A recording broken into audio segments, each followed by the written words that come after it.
Welcome to the DL Gaming Podcast. I'm Bobby. Hey, this is Chi. I'm Nick.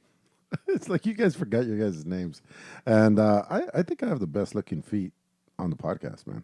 Like male feet, for sure. What do you think, Bobby? You're looking at them strange. Yeah, I don't know. I mean, they're not bad looking feet, right? I mean, have you seen everybody I'm just else's glad feet? I can't see No, them. but I think Bobby's the only one that can see them. I've seen a lot of male feet, and like, I am like, yeah. Well, I might be biased, for sure, right? Leslie says I have Barney Rubble feet, and that the top of my feet are the smoothest things she's ever touched. Ooh. But now that you have a baby, even, the baby's butt's Same thing. Pretty soft. I just soaked my feet today. You just sucked them? Soaked. Oh. All right. I'm too fat to be able to put my All right, foot in my mouth, eh? too early for feet. Using your tongue as sandpaper. That works. So Bobby and I just wrapped movies on the DL. We watched Isle of Dogs. I highly recommend it. Bobby somewhat recommends it, I would say. It was an okay episode. Good movie. There's not a whole lot to talk about, right? In that one, Bobby. Yeah, I think we hit all the points. It wasn't thought-provoking, but I thought it was a great movie. Who put it together yesterday? Was that Days that put that together, Sniper? Do you know? Put what together? It was The movie. Yeah, night. it was Days and Tag. All right. Tandem. Well, a couple of our moderators put together a movie night last night, and they watched Scott Pilgrim versus the World. And we good? Mm-hmm. Okay. Yeah. I'm getting like statics. I was just adjusting something. Okay. And she was talking about how like we should incorporate, movies on the DL with movie night. I thought that was a great idea. They got like 12 to 14 people watching it last night. And if we did, it was too late to course correct at that point. But if we start doing, tying them up, I think that would be a really good thing. But we'll talk about it. Me, Bobby, and Sniper, we'll talk about it and like maybe get that going. Yeah.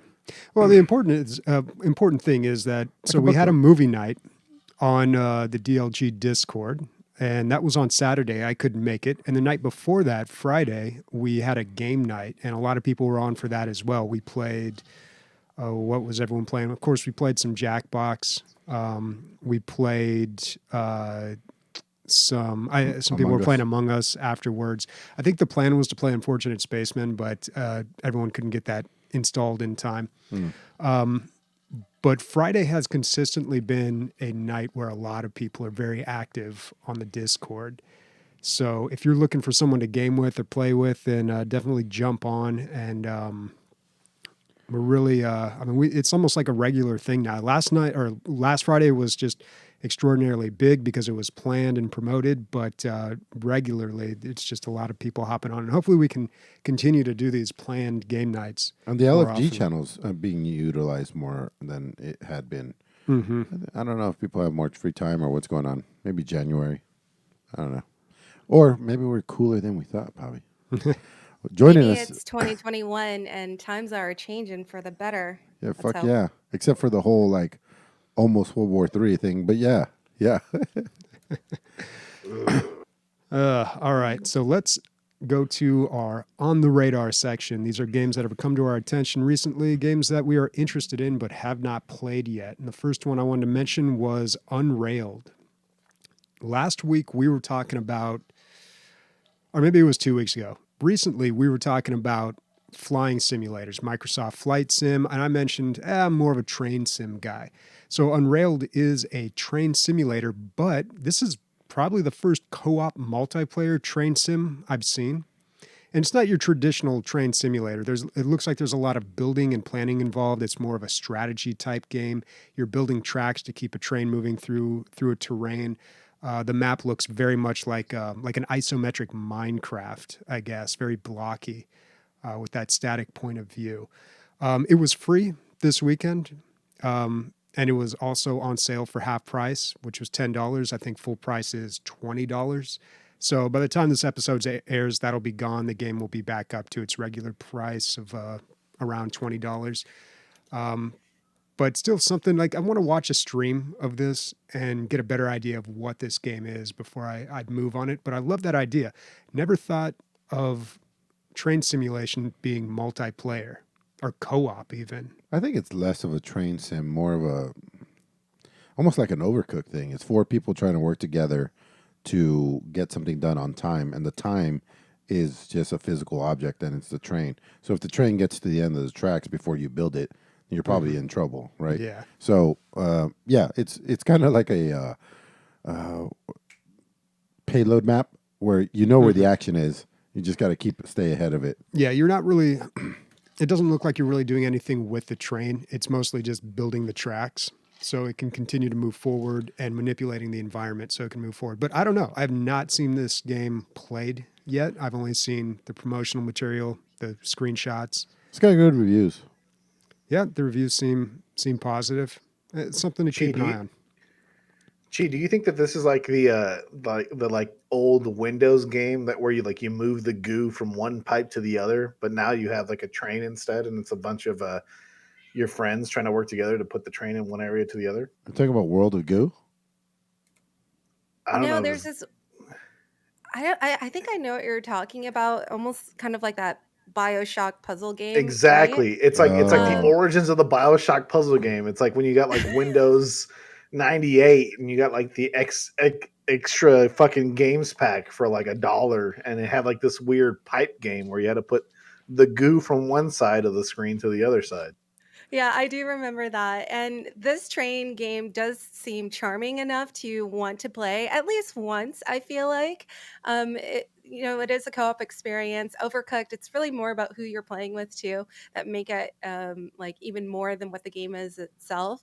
So I think this game can vary in fun factor depending on who you're playing it with too. And that goes for a majority of co-op titles such as Among Us. But I think what they have here, like the constructs of it, could potentially lead to something a lot of fun. More fun than Overcooked. It doesn't look like it, but it's the same charming cooperative element that has. Yeah, I agree. Mm-hmm.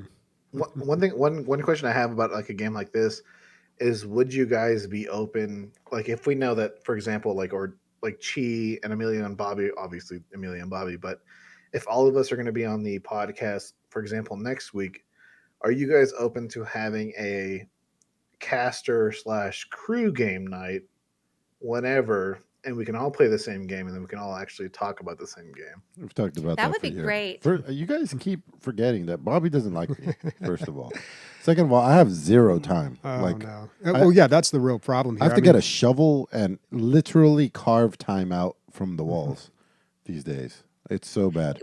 We could just assign you these cooperative games just like it's a workout session. You always have time to squeeze in a workout. Do you not, Emilio? No, I work out at the dinner table. Lifting the babies at work. Or are you telling me we're still kind of recovering from that Vermintide incident where we're all playing with you? Oh, God. What happened? I don't know. I don't remember. Vermintide, don't you Oh, remember yeah, you? how toxic that was? Yeah. Well, she was just off. I don't know what she was doing. We were literally like fucking rats up to our fucking necks, and we're killing them. And she's fucking jacking off at the vendor. I was like, "What is going on over there?" She's like, "Oh, well, this is really cute." No, it's not cute. We're dying over here. Oh, my God. Just to man. correct you there, Emilio, rat men, okay? Don't discriminate against my people. Oh, okay. Oh, Sure. man. What's next?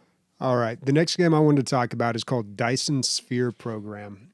So while we were having our game night, there were some other people who were online chatting with us, but not playing with us, and they were playing this game. And apparently it's like top of the charts on Steam right now, very popular.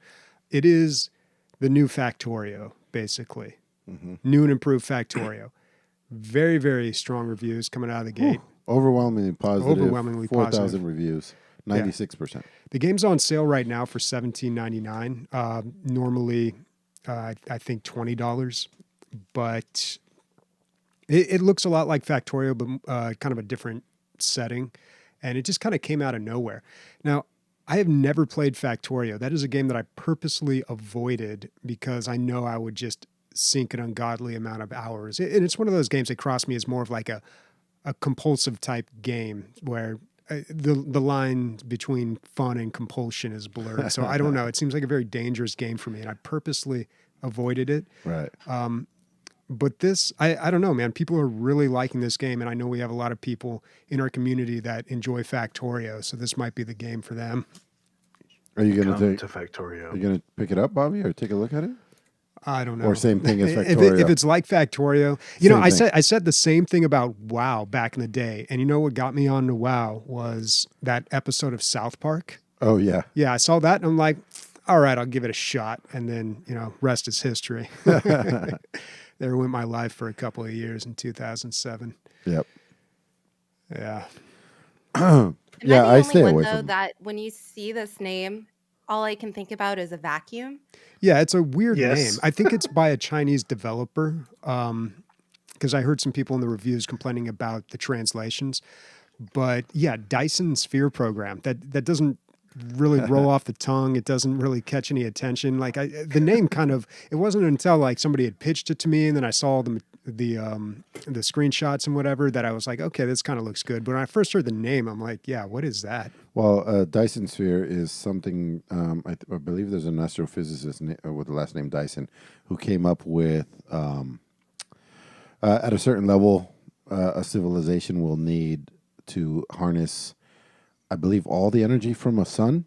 So they will build something around the Correct. sun to suck up all the energy, and that's the Dyson sphere. And sphere. So- And he says that we'll be able to detect them at some point because So what you're So he thinks What these are you're already talking about- existing in space. yeah. So what you're talking about, Amelia, is the Fermi paradox, where civilizations across the universe will detect each other based off of how they harness energy. The first is resources based off of planets. The second is resources based off of the sun. And the third is resources based off of our physical universe, like gravity and just space time in itself. Yep. That's very impressive. Cool. And so I guess in this game you're probably building a Dyson sphere. I would imagine is the final goal. Yeah. Correct. By Right. screenshots, you're building the Dyson sphere around the sun. Yeah. And this is no relation to the Dyson ball vacuum. I have Is it I have a purple or Dyson. yellow? You know, it's funny. I came on here right after I bought my Dyson for $400, and I was like, I'm not getting $400 out of this. Like, it does not. And then, just recently, 4 or 5 months later, we use that thing for fucking everything, man. Like, it is. Anytime anything goes awry, fucking Dyson, done. It's a few minutes and you're done. Probably one of those kitties you had. Yeah, I think ultimately it was probably worth it. And now I wonder. Now it got me wondering because we have like I forget they have ridiculous names. Like mine is the shark, and then the next level is like the monster. And I was like, what's the monster do if the shark's doing everything I need? Is this gonna suck my dick? I don't know. Yikes.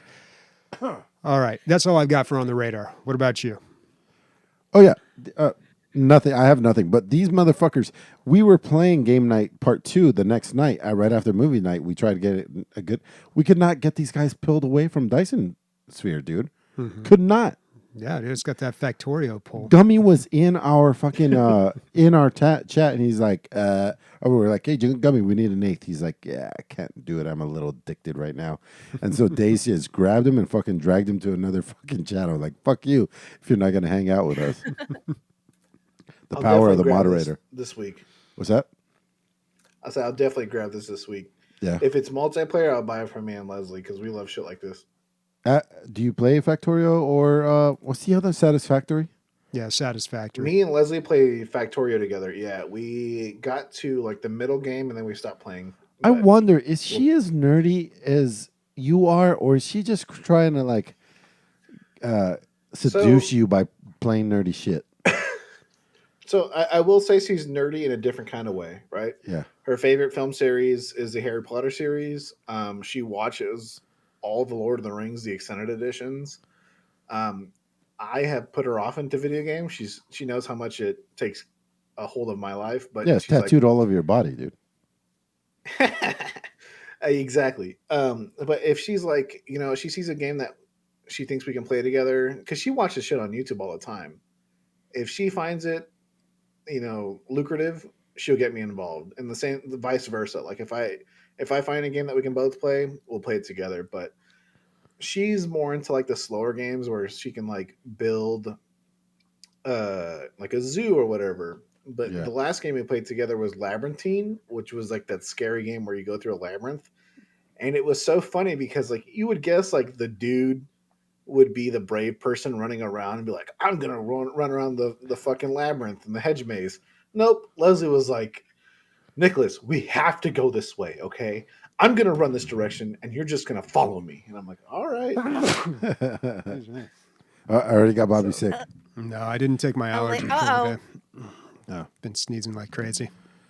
The virus has So gone Bobby to the hasn't gotten mechanical sick world. all of 2020. Is that correct? That is correct. Let's keep it that way. I mean, not only have I, well, first of all, When did you almost die? When was that? that was like 2 or 3 years ago. Wait, so you're Yeah. saying human viruses don't affect you? No, that's not true. I mean, here's the thing. Like, Okay. since we've all been quarantining and doing all Yeah. of that, whatever, like, I've not gotten sick at all. And Yeah. I used to not get like super sick, but I work with kids, so like I am constantly exposed to stuff, and I'd get like something where I kind of felt down, but I could still work, even though it's not a great idea to go into work like that. But I sneeze a lot just because of my allergies, and I take a pill like every day for it, like one of those one a day things. I didn't take it today, so I've been sneezing constantly.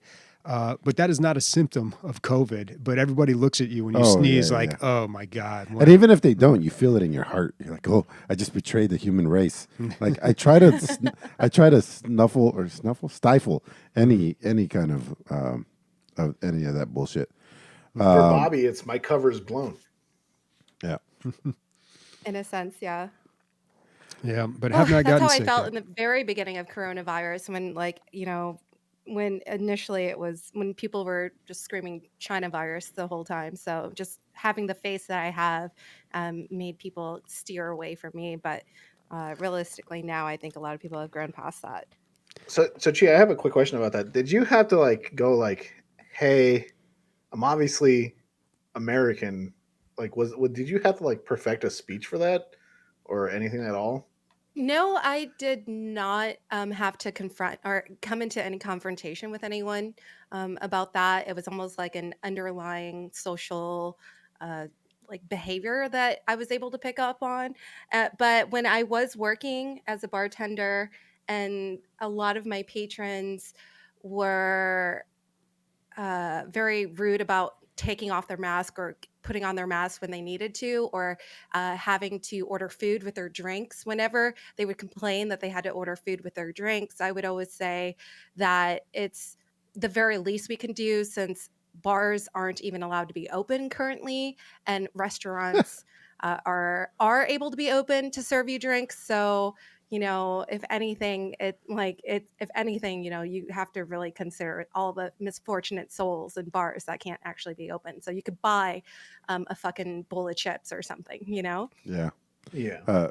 I was laughing because as you were doing that, Sniper was Googling, why are people such little bitches? Oh, man. I'm confused about our new color coding system here. Who's dark purple? I'm pretty sure it's color coordinated with our names down here. So dark Yeah. purple would be Nick. Oh, Nick. Okay. What's totally reliable delivery service, Nick?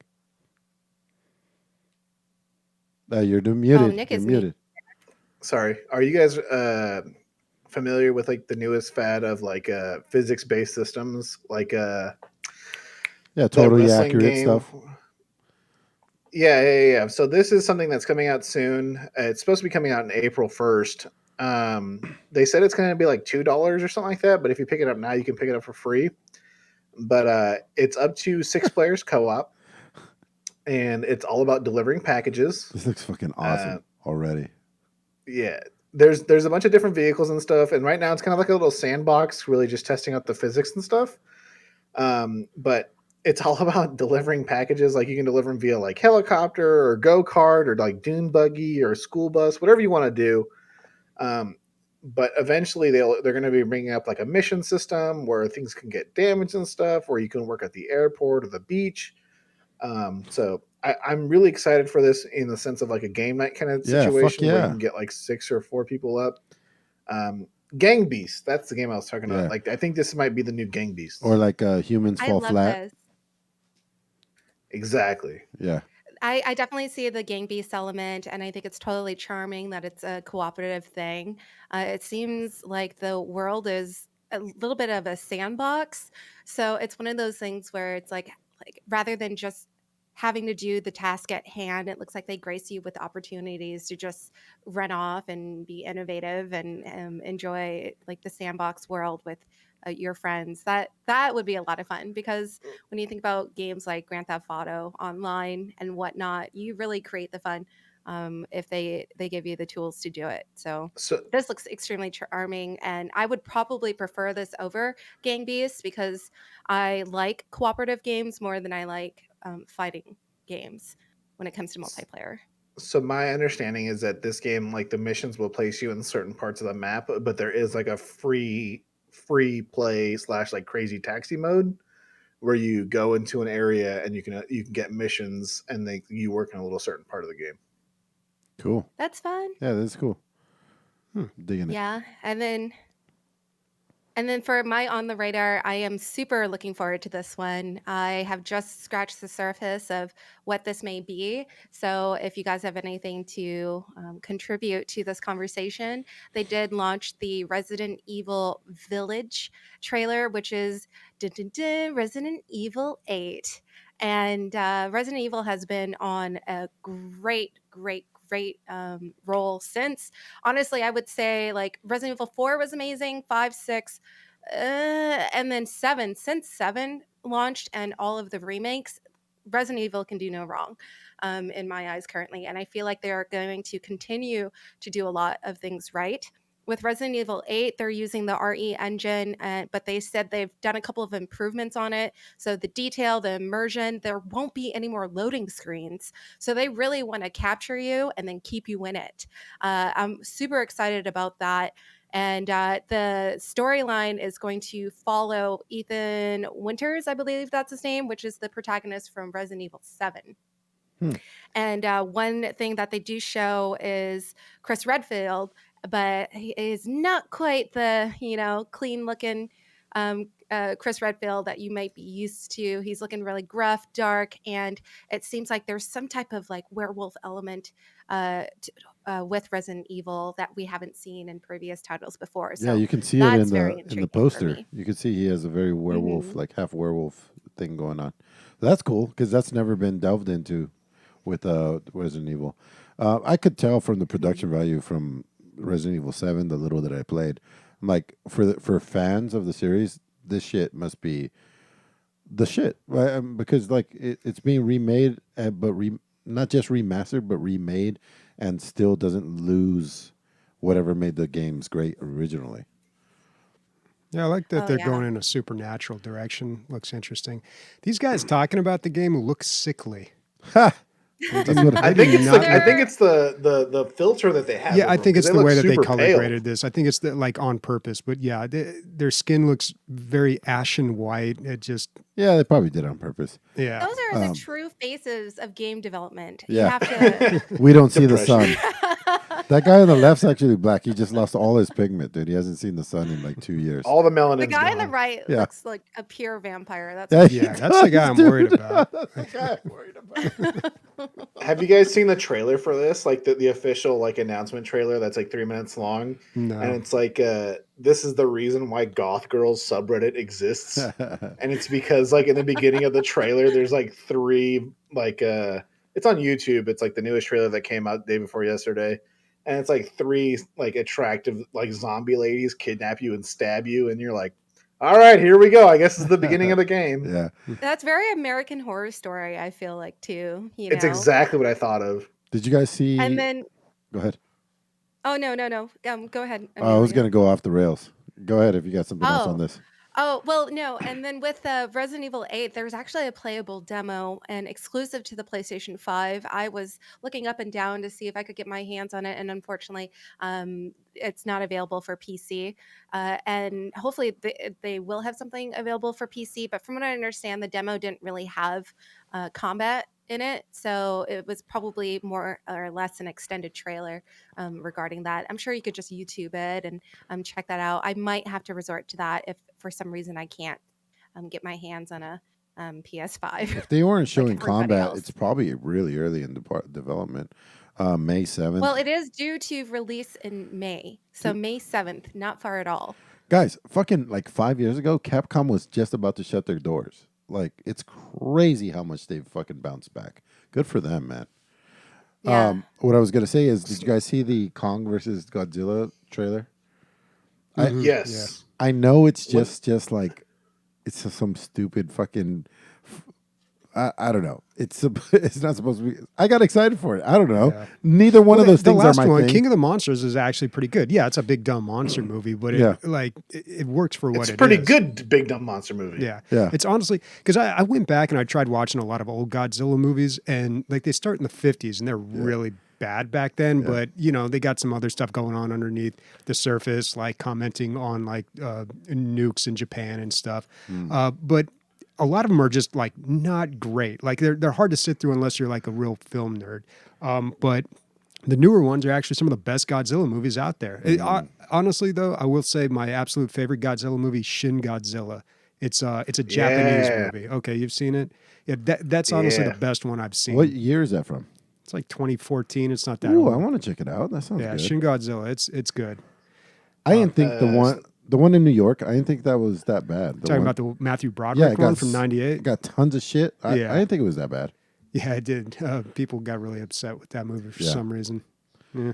Shin What do you call Godzilla it? just sounds like a nickname I was called on the playground or something once upon a time. Sniper, I sent you a link to the trailer I was talking about. Just fast forward to 1 minute and 20 seconds.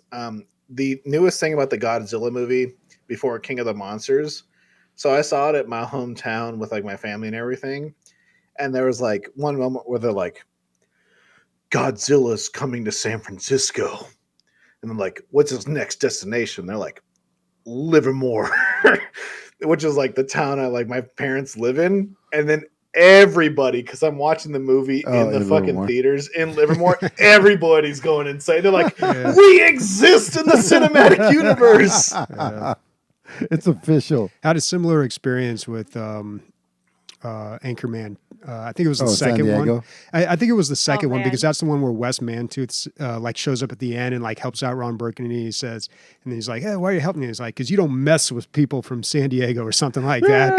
And everyone's like, "Woo, San Diego! That's where we live. That's where we're at right now. Woo!" You know, like it was a fucking concert. The whale's vagina. So this is what I was talking about earlier about the Reddit post. Like this is the screen cap that everybody's going to is what Sniper's showing. I was at the At witch, 120, super tall which witch. is like the lady who like talks to you. Yeah. Everybody's freaking out about it. And Cool I think- styling, man. There's actually a meme of the collector's edition that has a like butt.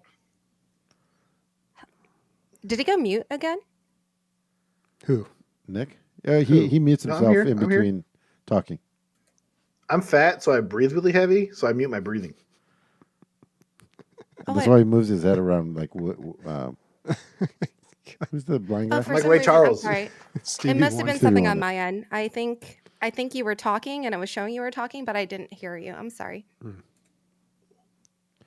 right, where we at? What are we talking about? All right, I think Sniper wanted to talk to us about Star Wars Galaxy's Who's restoration. Sniper? Yeah, dude, who the fuck is that? Get out of here. You're the stupid. man Okay. behind the man behind the man, dude. Yeah, real quick here. Okay, so one time when I was 13, I married a man in Star Wars Galaxies and I stole his collection of Force-tuned crystals. And I pretended to be like an 18-year-old girl. And ever since then, I really like this game. Was he? A couple episodes ago. He was convinced you were a Yeah. girl, right? Oh, totally. was he yeah, sending Did you you ever like- have to send him pictures? No, I never had to send him pictures. I had to. I don't know if I should really get into it, but I mean, was he since we're on like? topic and all? Did he ever try to like what's that? cyber you or anything? You know, like send like. No, he never went to. No, oh, he mostly. It's kind of sad. He mostly. I don't know. He was mostly looking for company, and then Aw. I stole a bunch of his high-profile stuff. He never really got sexual. how does one yeah, steal from anyways. somebody else? Well, if you marry someone in the game, you get access to all their Oh player my houses. God, you're terrible, dude. And Wow. everything in Just them. like real life. Do you know that he's alive to this day? I don't know. No, he If killed he's himself listening, right I'm after that. Sorry. So Yeah, So his let life me- was over once his loot was gone. I gotta- basically. Oh my gosh. His 18-year-old internet girlfriend and his loot. Rip. He Yeah. probably got one of those like extendable lightsabers that you can buy from like the toy department in Target, and then just put it in his mouth and then extended it. I gotta cut in here. There was a while back where, well, Sniper helps us with everything on the business end of things, and at some point I had to trust him enough to give him my our PayPal information, and he's like, "You're not gonna give it to me? Do you think I'm playing the long con, dude? I've been around for like 3 years, and now I regret it. Now that I'm hearing this, dude, are you gonna take our force crystals, dude? Oh yeah. Is you just Okay. trying to get our force crystals?" Yeah, It's we're just gonna be yeah. the long con. Okay, in my defense, we met and we're married in a couple weeks. Okay, so it wasn't a long deceit. Wow. It was And just you're saying you a didn't week put out. after. That doesn't add up. So, and this was on Star Wars Galaxies, but what you're talking about now is Star Wars Galaxies restoration servers. So they're bringing it back. Are these fan-made and maintained servers? Yeah, so the Star Wars Galaxies obviously shut down. You can't play it anymore, but there's these emulator communities. None of them have officially launched. They're all in beta, but this one has launched, and there's 3 eras of the game that focus on different things. One made the game more like WoW. One made the game more like, I don't know, like EverQuest skill-based. Mhm. And this server takes basically the best of everything and presents it to you in one. It's the only one to do that, and it's the only one that's going to launch complete, and it's going to be kept up forever or until it gets sued or something like that. So I just want to put this on the radar for everyone. If you're a Star Wars Galaxies fan, I talked about it a couple episodes ago, and Hollow Point pointed me here. Now I want to point everyone else here. So yeah, Star Wars Galaxies Restoration. Check it out. Awesome, cool. Sniper. This is You're up out and for running a right new now. husband again. Yeah, careful out Already there. putting already advertising yourself as single and ready to mingle. Oh, boy. All right, let's talk about some games that we have been playing. I guess I'll start this off. I'm going to be nice and quick about it. I played the usual games this week, just games with the community and Deep Rock, Killing Floor, all that. But what I really want to talk about was the new game that I played this week called Sid Meier's Pirates. You got to say it like that because there's an exclamation point at the end. But Sid Meier's Pirates is a 2004 game that was recommended to me by somebody, and it was pitched like this. It's Assassin's Creed 4 Black Flag, but a strategy game. And really, I'll leave it at that. I don't want to over explain this game, all the different things you can do in it, because that's probably the best description that I can give to people. It's an old game. I thought it was older. I thought this was like a 90s game, and I had always kind of ignored it. So that's probably too old to go back to. But then I found out, 2004 doesn't seem so bad. Graphics seem okay. So I went and checked it out, and I'm super glad I did. I really enjoyed this game. It's got one glaring issue, though, and that is the controls. So if you look at the screenshot, like the one we're on right now, the controls, there's like a number pad grid layout in the bottom right corner, and you're supposed to use your numpad for that. So on each one of those, you can press a button to do an action, depending on what you're doing, whether you're in a sea battle or in a duel or doing one of the infiltration maps when you're looking for treasure or trying to escape somewhere. But you cannot rebind these keys. I couldn't figure out how to.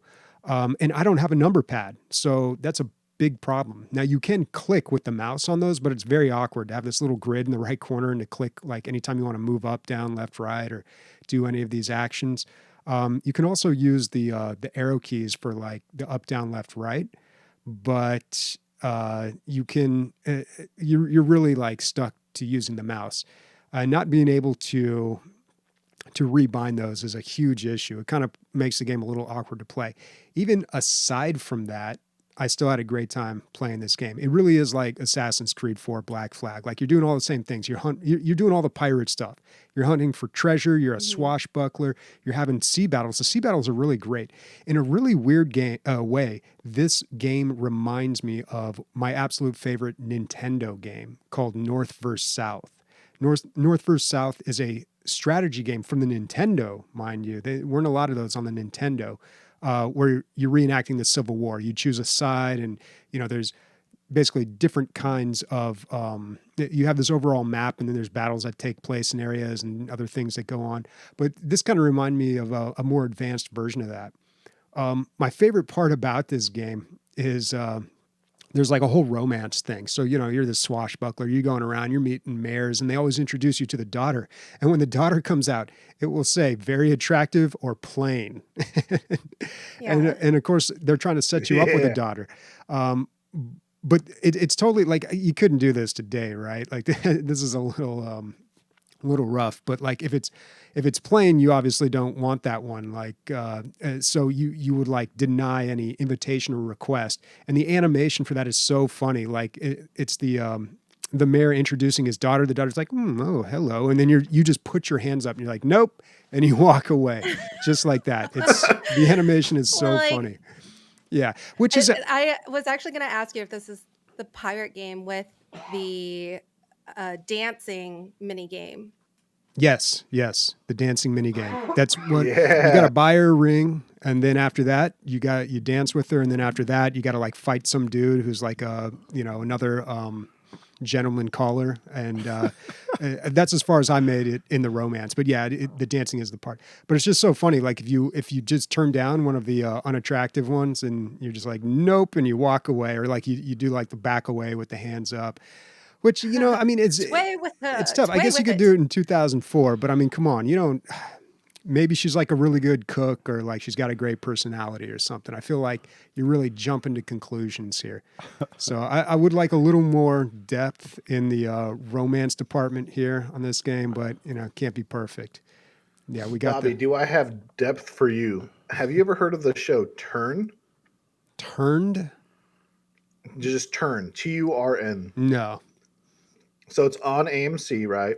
Okay. Made in 2017. It's got 4 seasons. It's on Netflix. So you can borrow your girlfriend's Netflix for this. Mm-hmm. It's about the spies of the Civil War, and I think you'd love it. The Spies of the Civil War. Okay. Yeah, I still haven't watched Free It State follows yet. one person. All right. Maybe. Dude, I'm going to pick up this game right now. This looks amazing. This game is amazing. The dancing mini game is pretty intriguing. I'm not sure if I watched you play this, Bobby, but I remember watching a streamer play it, and I stuck around for the whole wooing experience when it came to I guess, the mayor's daughter. Yeah, and that I've discovered. I'm pretty early in this game. I'm only a couple hours in, but you can go port to port and like woo a lot of ladies. Like, I don't know, like when you lock it down. I know there's like eventually you get married to one of them, but yeah. I was wooing one at one port, and then I found like this one with like black hair. I'm like, I'll go with the black hair one because it's pretty much the same model, but different shades of skin and different colors of hair. What is men are so vain, are they not? What is that thing from fucking Austin Powers? He goes, "Are you going to use a condom?" And he goes, "What?" He's like, "What do you think I am, a sailor?" He's like, "No." And he's like, "They should, the dirty bastards. They go from port to port." Yeah. That's probably why I said it like that, because I was thinking of that scene. But yeah. Oh, God. Yeah, that was a funny part. But yeah, the combat in this game is so much fun. Like the duels are pretty fun, but again, hard to do with a mouse and the arrow keys. You really need a numpad for this. But really, the ship battles are what's so great. Like you have to like turn your ship, fire the cannons. You can fire different kinds of shots, like one that damages troops, one that breaks the sails. There's wind, so you got to like counter the wind, and then you ram into them when you want to like board them and just like raid them with your guys. And it's got just, it's a strategy game by Sid Meier. Like he really knocks it out of the park. This game's like, I don't know, $10 on Steam. I got it in some bundle for like dirt cheap, and it's probably on sale for like half price or less than half price. Like it's an old game. I think a lot of people have played it and they liked it back then. This is my first time ever playing it. And like, I'm totally hooked on it. I've been trying to find time to play more and more of this game. and like advance in it, but it's just been tough this week. I think I only put about 4.5 hours into it. Now, Bobby, let me pull you away from this fascinating thing for a second. Okay. Where you at with Death Stranding? Have you played that at all? Not this week, no. And then GTFO, did you play that anymore? We played a little bit more. We're working on B1. So we jumped. Yeah, I could talk about this a little bit because I did play some of that recently. So you went through, I don't think I totally understand A1, 2, 3. So A1, 2, and 3 is like its own biome or its own area, right? Like Okay. they're all similar, but they kind of get a little harder as they go Like a on. level in segments. Yeah, I guess so. So we went to B1, and B1's completely different. We're facing new challenges. There's even new enemies. There's really only one kind of new enemy. These little like pus pockets that stick to the wall. And if you walk by them, they explode and shoot Hard on to you. see? Yeah, because they're kind of small, but they're bright white. But Yeah. everything's so dark, it is hard to see. But if you shine your flashlight on them, they kind of retract and go away, and it's safe to walk by them. So really, you always got to be like putting the flashlight on them. But the flashlights can also attract the other dudes, right? So, Yeah, but the one we're Correct. working on, there's a lot of big guys and not a lot of little guys. okay. Yeah, but there's that, So- and there's also gas.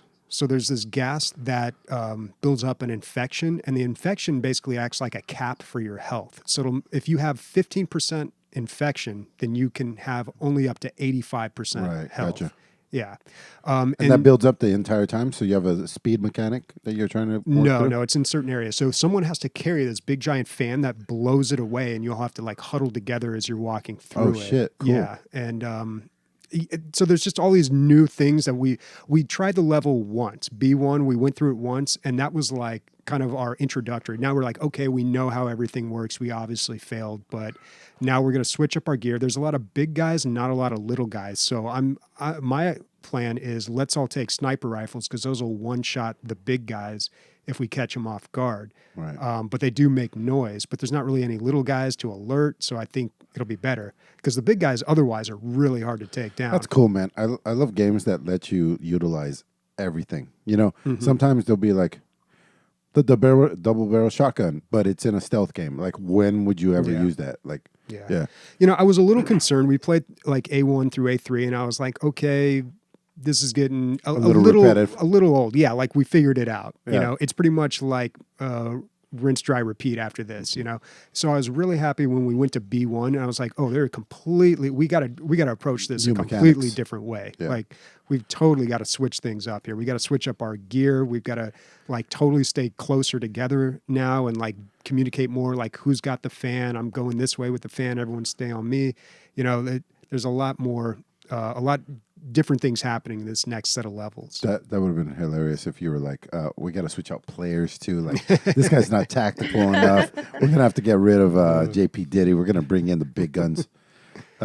Nick, you had something to say about this? Because you've been playing it with him, So right? one thing, yes, correct. So one thing I will directly associate with this is that it's exactly like the Mario experience, where the first 3 levels, like it's like World 1, Stage 2, Stage 3, All right.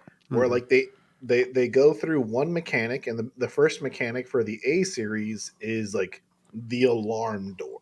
Yeah. So it's like here's the door. When you open it, an alarm's gonna sound, and everybody and their mom is gonna run towards you, and you have to defend the door.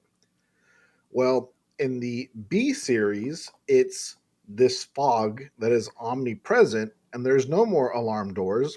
I mean, I think there's one, but it's not really as much of an important objective as sticking together and huddling around the person with the fan. Right. And so I think that's one thing that's awesome about this game that Bobby pointed out. So this is definitely something to bring me back. Cool.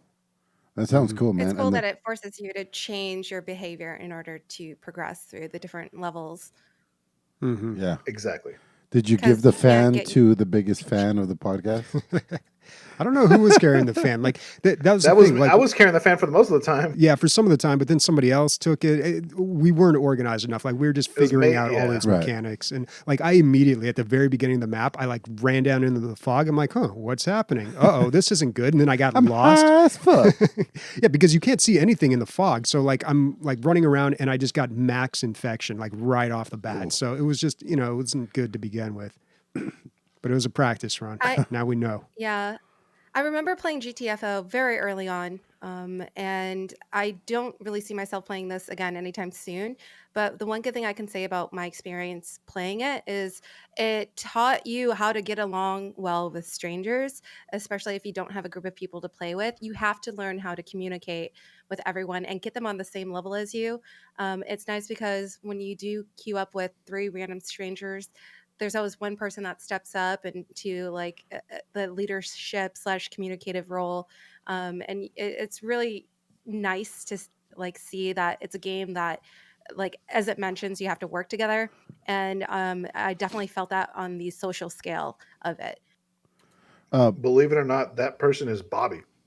He Oh, has the nice. I don't really play with he has the randos. bioscanner, and he's like, "Look, there's four guys this way. They're having a bad day. They're talking about divorce. These guys on the right, there's two of them. They had waffles for breakfast. Okay, so we're gonna take out the two guys on the right first, and then we're gonna take out the four guys on the left." And we're like, "All right, Bobby, you call it. We'll do it." Yeah. what was that little?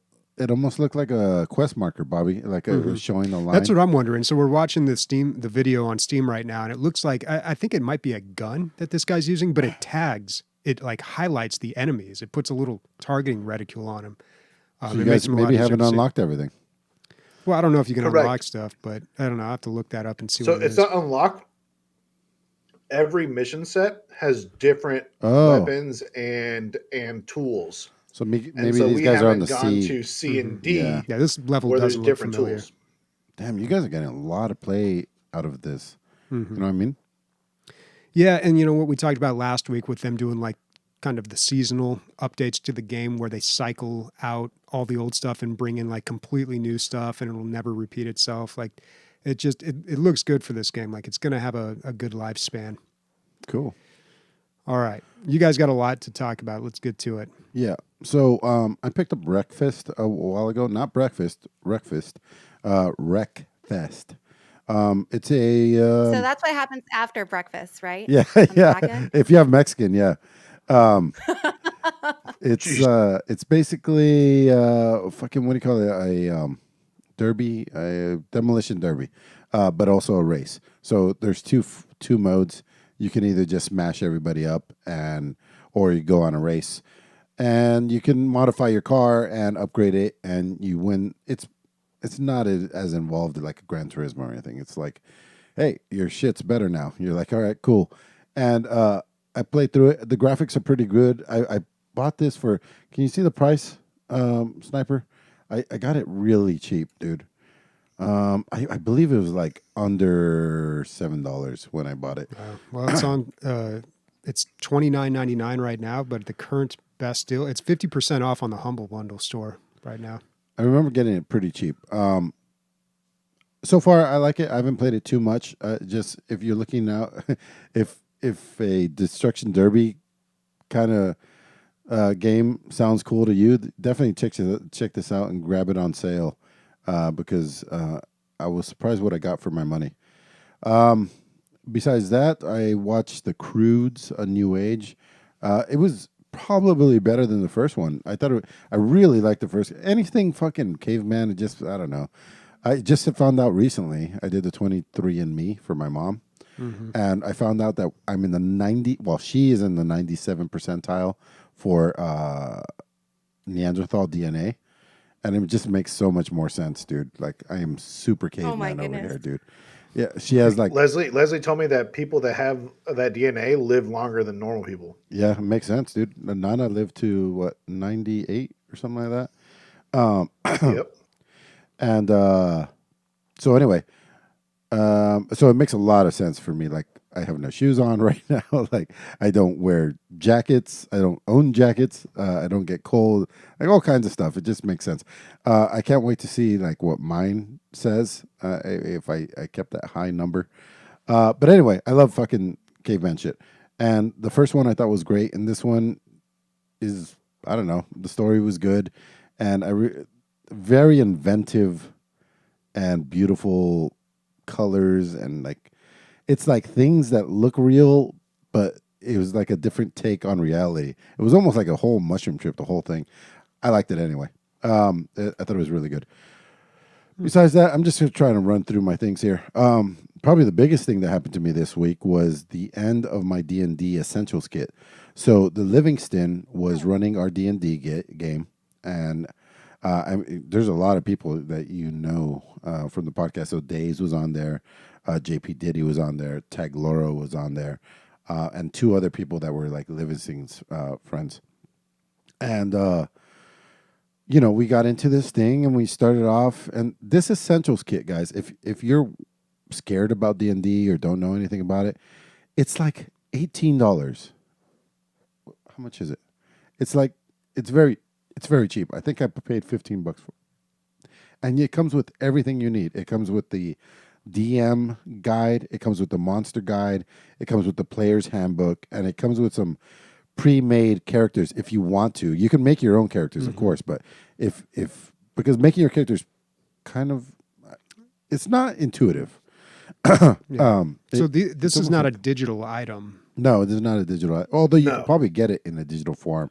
Probably you can get it as a digital item on D&D Roll20. Beyond. Yeah, correct. Yeah, either one. So Roll20 and D&D Beyond are both digital forms of playing D&D, and they charge you for certain stuff. Although Roll20 is a lot easier to put like fakes into, kind of. But anyway, you can buy this if you want to play physical D&D. We played from level 1 to level 6, and I had a great time. There's a bunch of cool stuff in there. It was really well written. We had a blast, man. I mean, this Essentials kit basically got me into D&D. I forced myself to learn how everything works. Then I came and started playing, and at the end of the thing, you find a dragon. You fight a dragon. Picks a prize. But it was completely up to us where to fight it, how to fight it, try to lure him into a trap. It was almost like the Seven Samurai, because we got the villagers. None of this was pre-scripted. We could have left the villagers at all, but the villagers helped us. We conscripted them to come to this fort that was broken down, and it had murder hole, like this passageway that had murder holes in it. So we had all the townsfolk on these like ballistas, and we're like, if we can get into this hallway, we'll fucking kill it. It was hard to get into the hallway, but we finally did. It was awesome.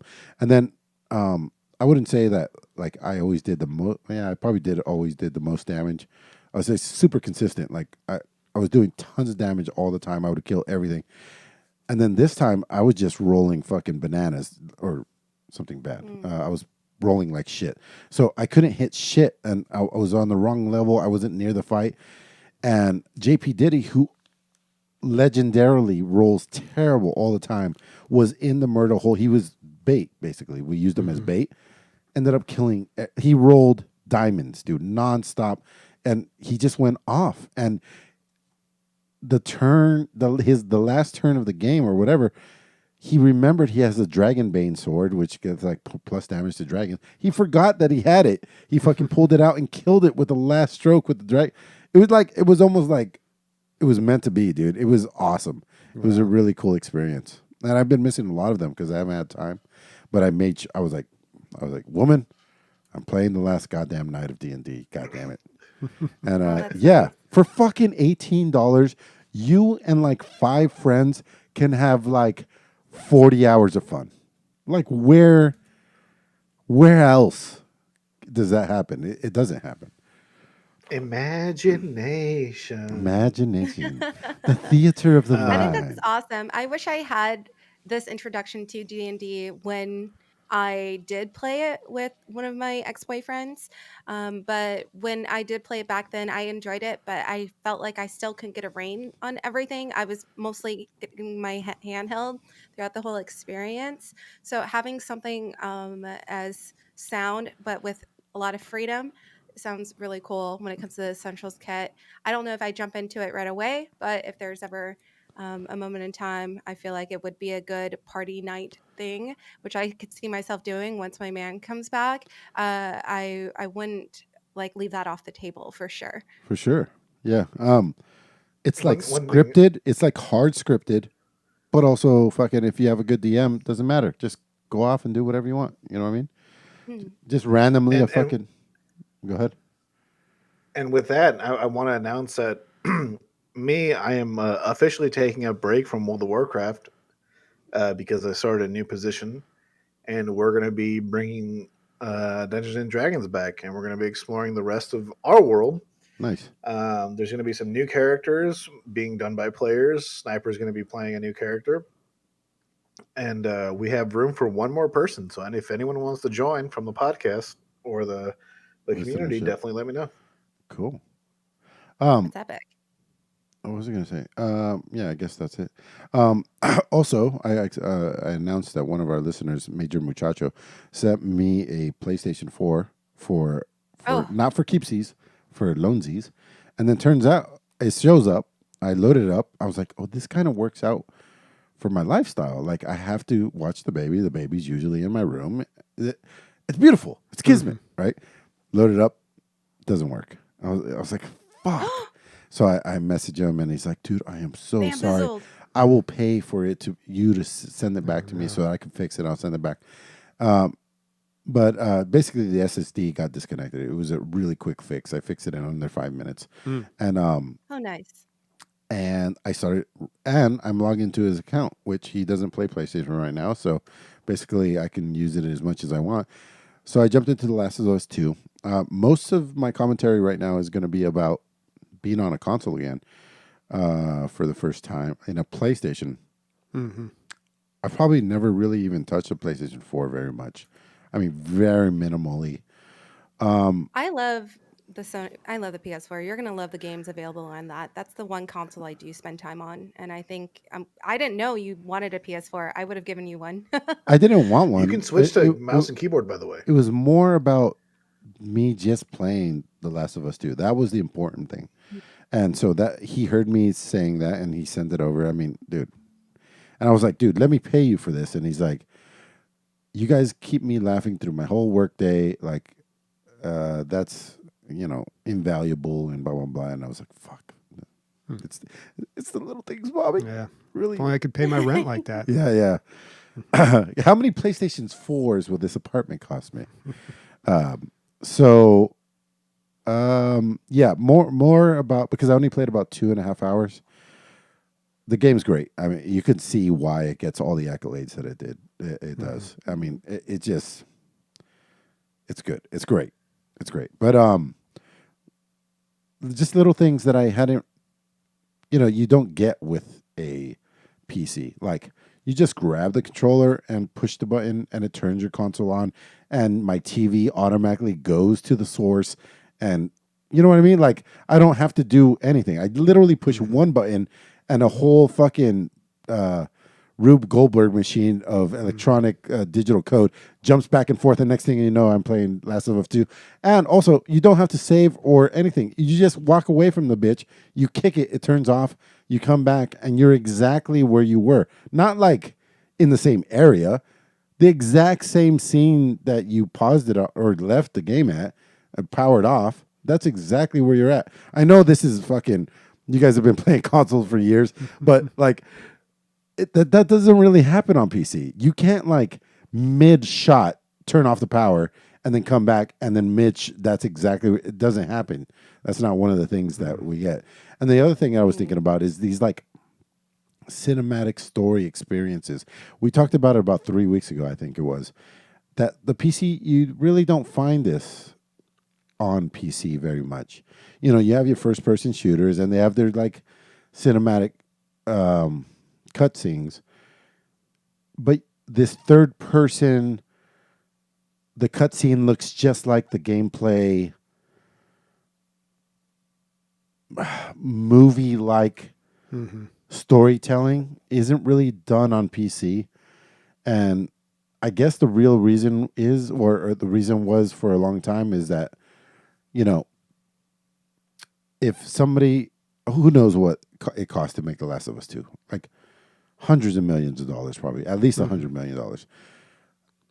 You put that on a bunch of, if you put it on PC, half of the copies are going to get stolen.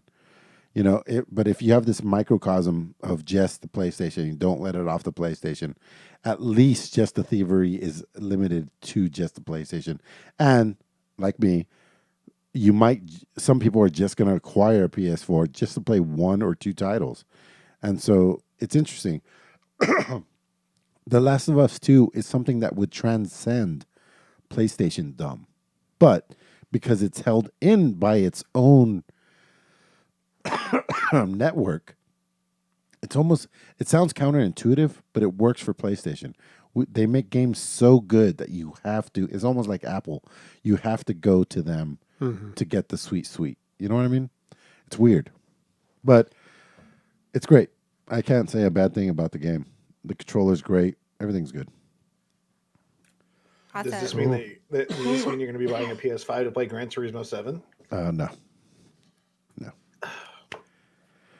So at work, people were talking about, it's always the same thing. It's like, oh, you're a gamer. What do you play? And they always want me to say like Call of Duty or something that like is going to ring a bell Something in their more head. mainstream. Yeah, and always I'm like, my new response is you would laugh if you saw what I play. I play weird little games by indie developers because they're the ones taking risks, and then nobody has anything to say back to that. It's like it ends the conversation right there. I will say I don't think the Xbox enthusiasts I don't think I've interacted with one in a very long time. I would say when it comes to a console fandom, it's the Sony boys that are really holding their ground and have more to be proud of, considering their exclusive titles and the way that PlayStation does keep itself relevant these days too. So Well, still Microsoft is not doing a lot of equivalent things, to but they aren't PC really rates, but restricting it to just the Xbox anymore. They're doing a lot of cross-platform stuff, and they've been kind of critical of PlayStation being so restrictive with their games and their IPs. Wouldn't you also though, dude? Yeah. I mean, I guess they got, but they're definitely taking a When different you're route, making art. and it's Yeah. better. I think it's better for PC gamers. Like Microsoft used to be a joke. Games for Windows Live was an absolute joke, and they've really made a comeback though in the eyes of the PC gaming community with the Xbox Game Pass and all the cross-platform stuff that they've done, and just like becoming so much more open. But it's I don't know. Like PlayStation's doing what works for them. You got to do what works for you, I suppose. It's two different methods, right? It's kind of like Microsoft is going from port to port. They're just like giving it away everywhere they can, right? And fucking PlayStation has like a fucking what is that? What's that lockbox that they put on their vaginas? What is that thing called? Chastity belt. Chastity belt. Yeah, it's like you got to pay a hefty price to get in this sweet, right? So it's they both work though. They're both like valid strategies because they're both working.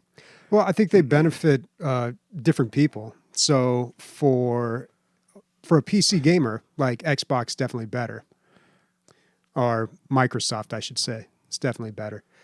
But if you do want to pay the money for PlayStation, then yeah, I mean, go for it. I think. Oh, he has God of War too. If you go, yeah, God of War 3 is not 3. I'm sorry. God of War is the title that I'm looking to beat on PlayStation next. As someone with a God of War tattoo, I say that's my number one game to play on the PS4.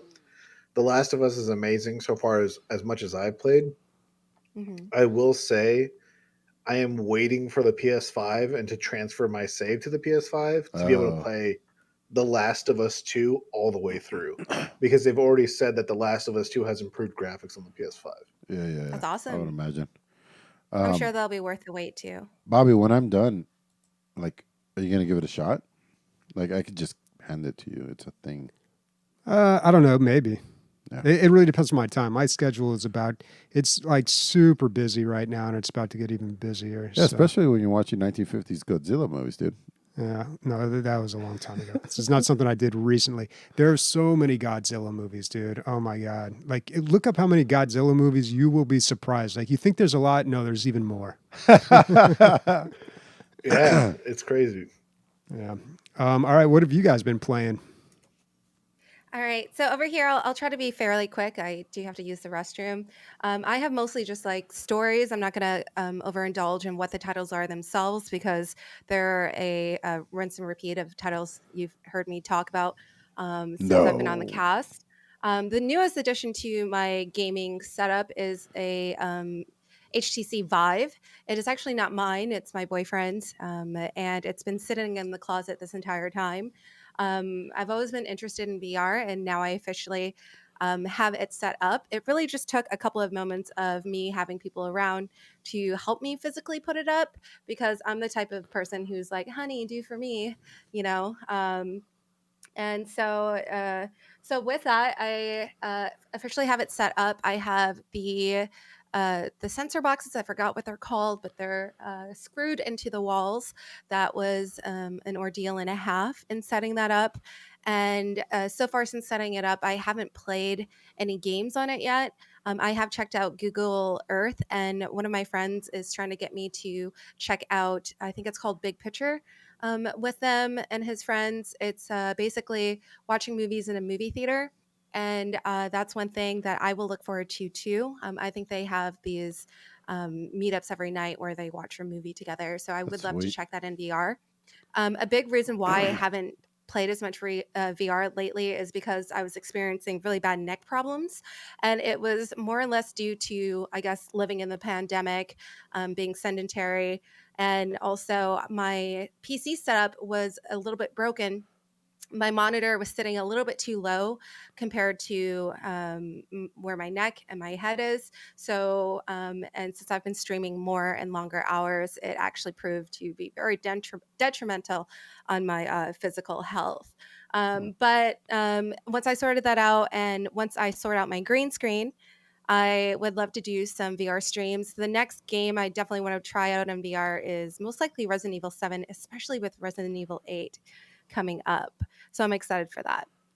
Chi, Uh, your save in Resident Evil 7 is normal. Is that going to translate over to your VR save or? I don't know. And I see myself starting over in VR because I want to experience the full game in VR if I do go to VR. And I got pretty far in Resident Evil 7. I don't know if I was close to the ending, but I played a huge lump sum of the game, and I'm excited to like give it a shot in VR. Chi, I'm So not sure about this. Are there levels to like? Is there a fear cap for you? Is there a game that like, or has there been a game where you're like, this is too scary, I can't play it? there actually isn't. I feel like with scary video games, I'm always willing to give them a shot because I have some level of control in the game. I literally get scared out of my seat. The last time I played Resident Evil 7, if you pick up any clips of mine, I literally will fall off my chair screaming in horror. And I imagine if I'm in VR, I might rip off my helmet and, start crying.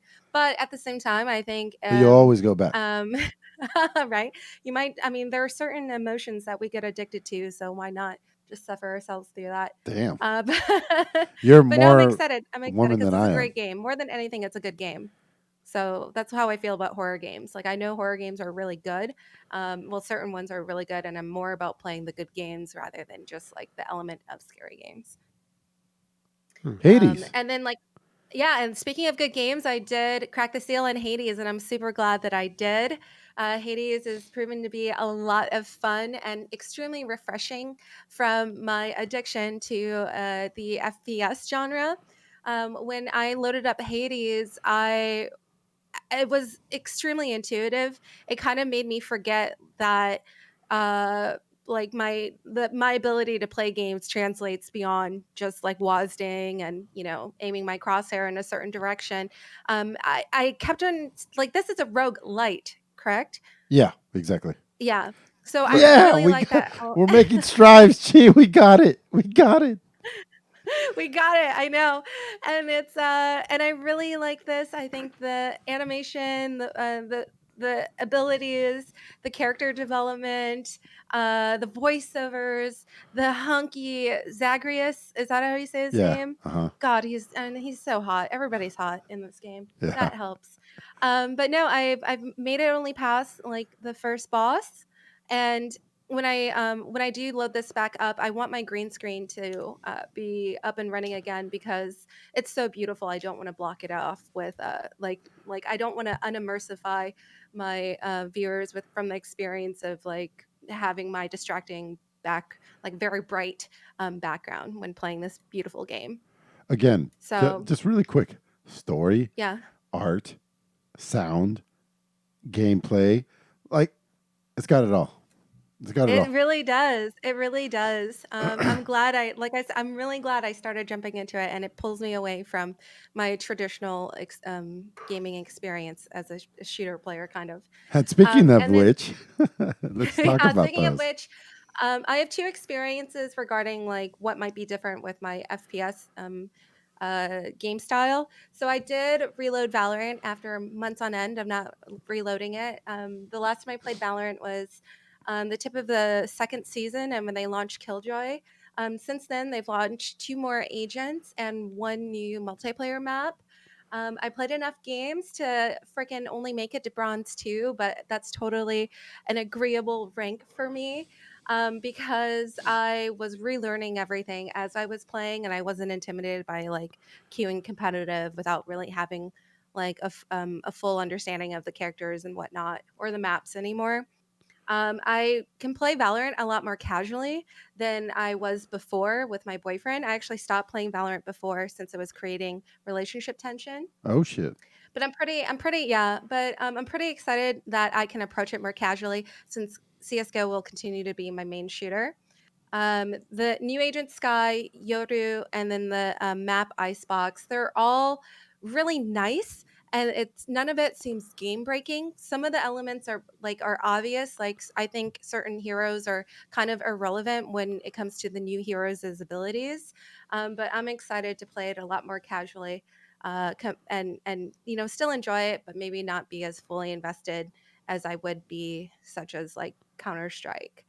As for Counter Strike, my experience changes every single night, whether I'm playing with friends. And I actually gave an like when I'm streaming and playing Counter Strike, sometimes I get viewers that ask me to play. And after this last experience, I am honestly not going to queue with any viewers anymore or strangers. The biggest reason why is it's not even on his fault. The viewer was MG1. I'm only Silver 2. I suck right now. But in order to queue with him, we would have to develop a 5 stack. So that took about 40 minutes trying to get 5 people to agree to queue with us. So it wasted a lot of time. Why? And Because then he on was top of higher that, or lower or because he was higher, so our okay. ranks were so disparate. And then like after that, we finally got a 5 stack, and there was someone who didn't have a Prime account, and Prime means someone who's played enough to basically get into like the more secure games. Like if you're playing in Prime games, there's going to be a little bit less likely of a chance that you're going to have a hacker. But unfortunately, in that game, I did have to deal with an apparent spin botter. Spin botting is where their character is played almost like in third person, and it's constantly spinning in a 360. Like you see the character and it's constantly spinning 360, and all the person has to do is click, and then the character will just automatically like aim at you and then like shoot. So it's really fucked up because he would kill 5 of us in the moment of like a second or two. So it's really shitty that to get stuck in a competitive match against something like that. And it happened to me, and I hope that it never happens again. So me playing with strangers, and I just won't be doing that anymore, just kind of for my own sanity Although after that has dealing with that nothing to spin do with the botter. guy, right? I Yeah, mean, it had yeah. nothing to do with the guy. It was the way I felt about it. It was me being, I'm responsible for the environments I put myself into. So with Counter Strike, there's always potentially dealing with a hacker, but then like me trying to be nice and letting somebody who I don't know play with me, I had to like grab 4 other people just to queue with him. And then in the end, that wasted time. And then playing that match was a waste of time All too. right. And it was just like, it's like the game is salty enough as it is with people you like to play with. So it was one of those experiences that taught me that I don't have to be accommodating. I'm Right. allowed to say no.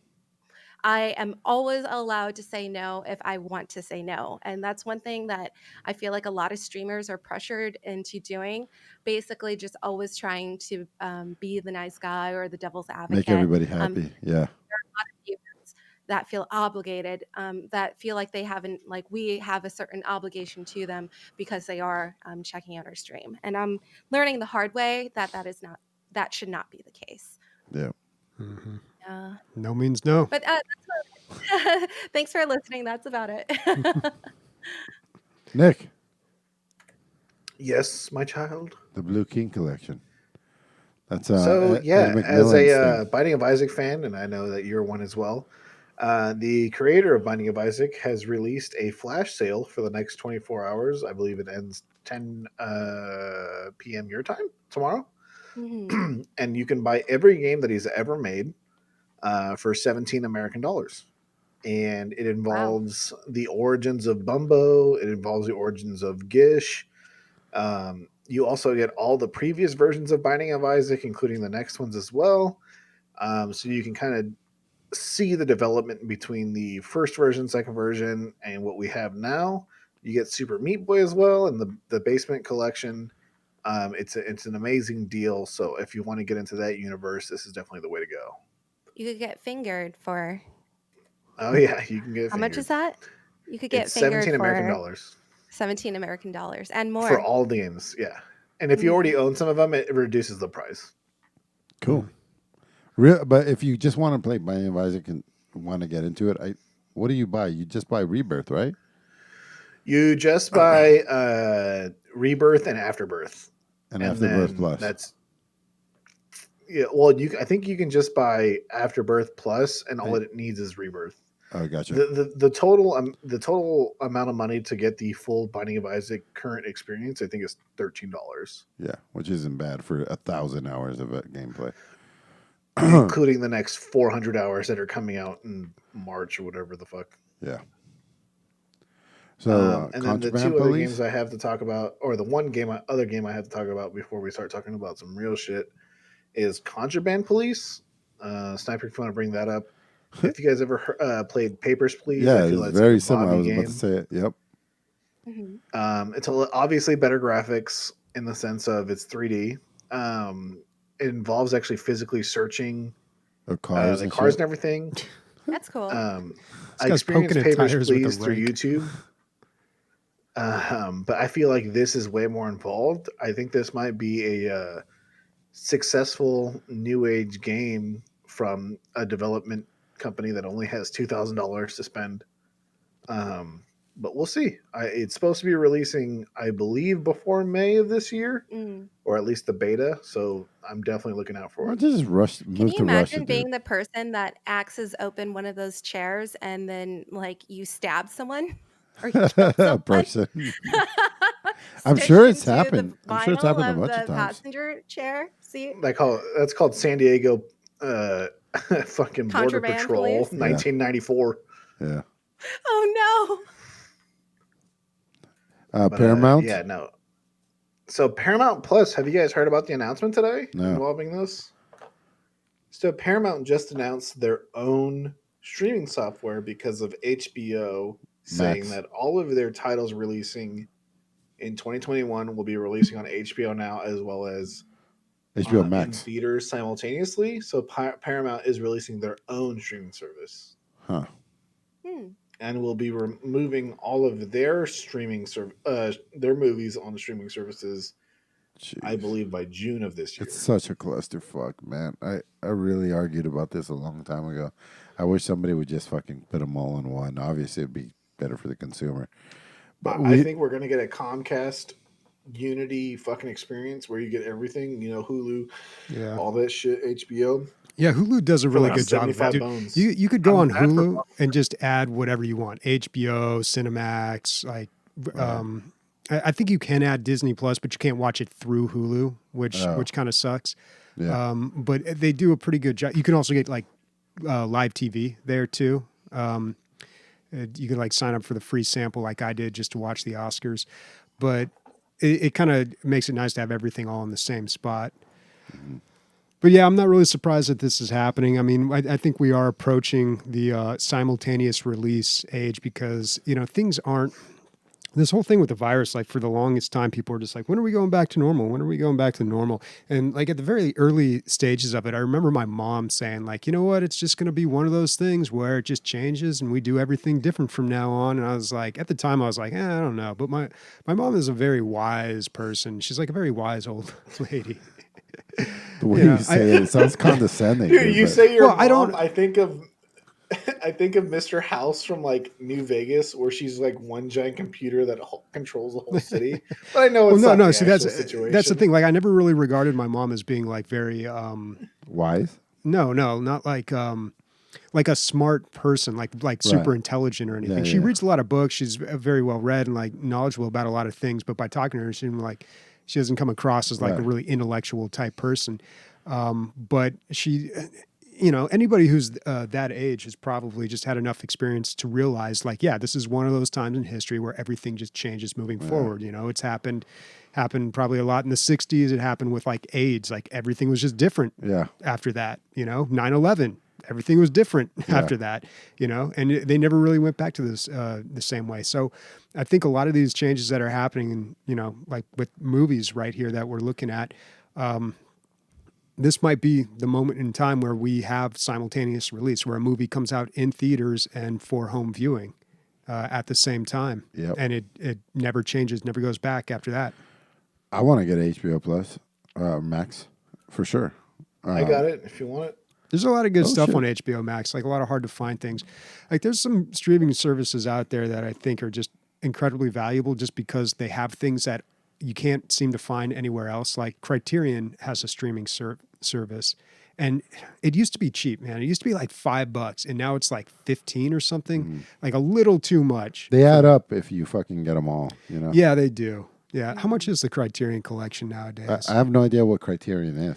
Well, the Criterion collection is like famous movies curated. It's existed before streaming, so they release their own versions of a movie. Like you'll see it at the beginning. The big gray C comes out, Criterion collection, and it's typically highly regarded movies. Okay, $100 a year, $10.99. That's not too bad, but still, but it's great, man. You will find movies here that you cannot find anywhere else. But they're really more obscure films. So it's for the film buff.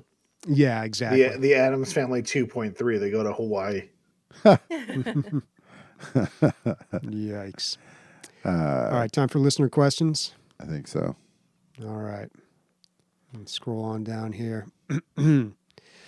First question comes from Coffee Germ. What are your opinions on the lawsuits CD Projekt Red are facing now? There are 2 of them as of this writing. People are... Okay, so... It's one of the best-selling digital games of all time. I think it's like 3rd.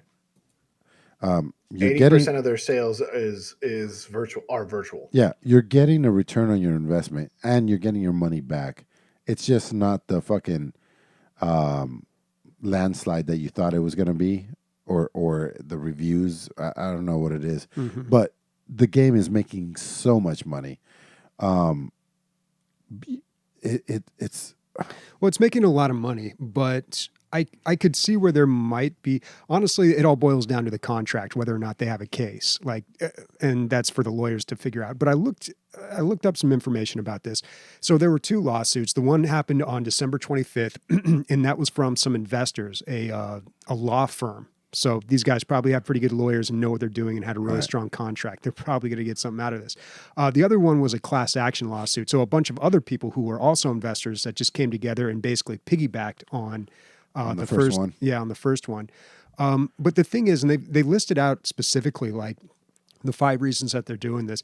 And I know like I have made this joke before, like America just is so litigious and we sue everybody for everything and it's ridiculous. But you have to understand, like, these people were investors and they were promised, like, hey, this game is going to be huge. It's going to make a lot of money, and they may not have gotten their return on the investment, because you have to imagine they pulled this from the PlayStation. Was it the PlayStation store? Yeah. They pulled it Yes, from the they PlayStation said- store. they said And the that Xbox they were Offered getting refunds across the board. Like, they are losing money. So if you are an investor, you're losing money. You're not making as much as you could have. Yeah. And so it's really easy to say, like, if you don't really know how a lot of this stuff works, like, what are they complaining about? The game sold 1 million copies or like a ton of copies. It's making all this money. Right. But you have to understand, that's like somebody coming up to you and that says, hey, man, I got a sure bet. It's going to make a ton of money. I just need like $500 from you.